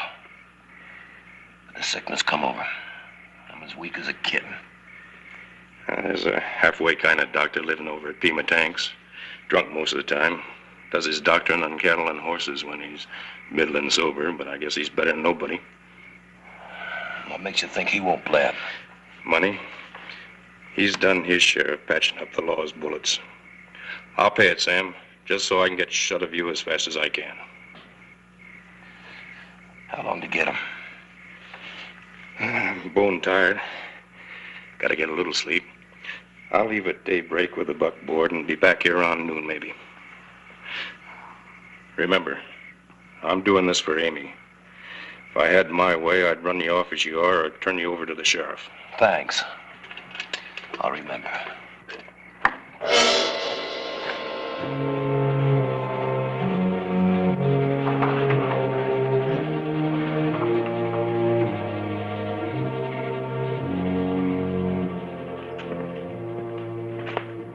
Hello, Harris. Morning. I was passing the telegraph office, and this just came through for you. Oh, thank you. It's a follow-up on the Carver case. Bledsoe, the deputy marshal, had a concussion, but he'll be all right. Oh, well, now I don't have to open it. What do you mean? Well, you told me what it said. Well, naturally glanced at it as I brought it over. My newspaper instinct. Naturally. Hey, this description of Carver's interesting. Description, you know what he looks like. Yeah, but I didn't know he was wearing leg irons when he jumped off the train. Leg iron? Yeah. First information said he'd freed himself.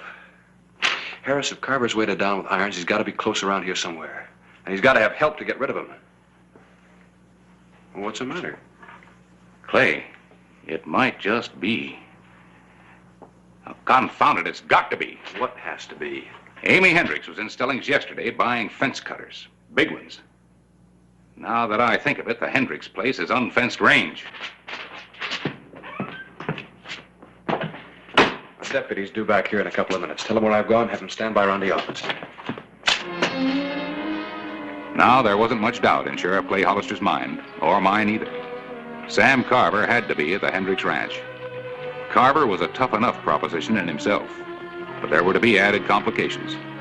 Not wanting Bruce to know about his uncle, Amy had kept Carver's hideout a secret. Come on, Bandit. You gotta learn how to walk with a leash, and I can take you into town with me. Come on, Bandit. Don't you ever want to learn nothing? Come on. Bandit! Bandit, come on! Bandit? Bandit, where are you? Bandit, don't you think you can get away? Bandit? Mom! Mom! Shut up, it's your uncle. Mom!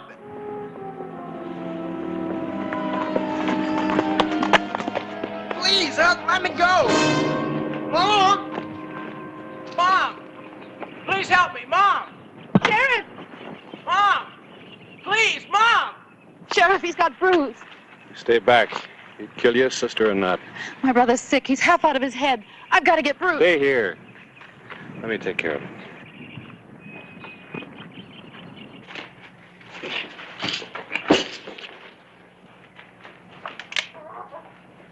Hello, Sam.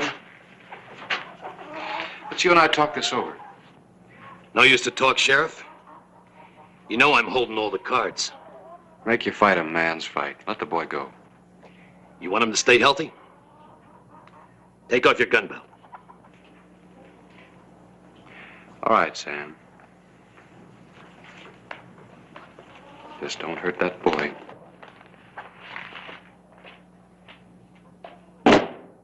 That's more like it. Now, no tricks, mine. Or the boy gets it. Amy! Come in here!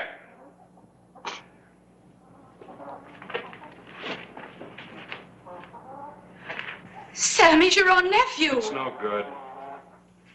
He's already killed 2 men in cold blood. You think he's gonna start acting like the fond uncle now? Shut up. Amy, fix me some grub in a sack and a canteen of water. Me and Bruce are taking Hollister's horse. Go on.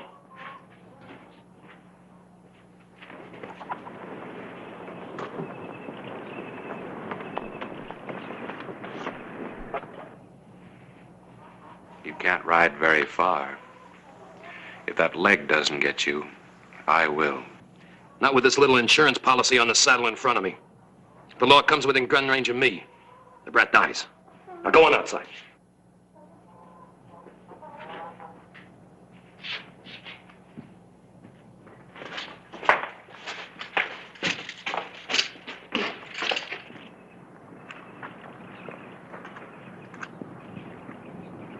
All right, that's far enough.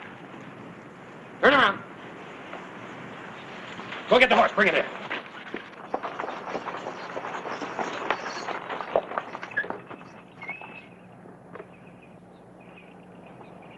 Come on, kid. Bring me that horse. Bring me that horse or I'll kill you.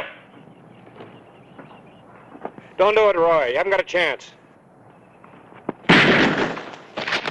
Sam?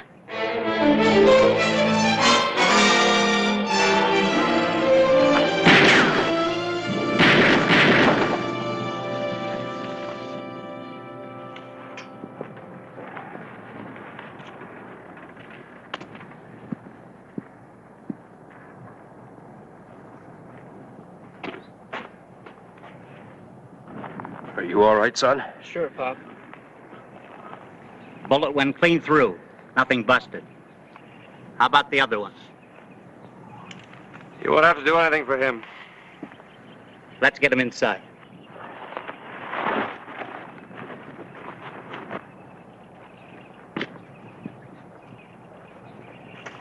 I'm sorry, Clay. It was my fault. I believed him. It is thicker, isn't it? But it spills just as easy.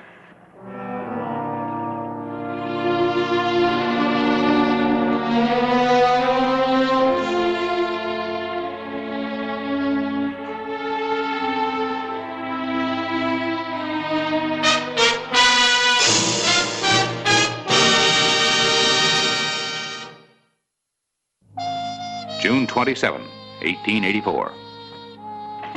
Buy us some breakfast? Oh, no, thanks. I've had mine. Wait a minute. This might interest you.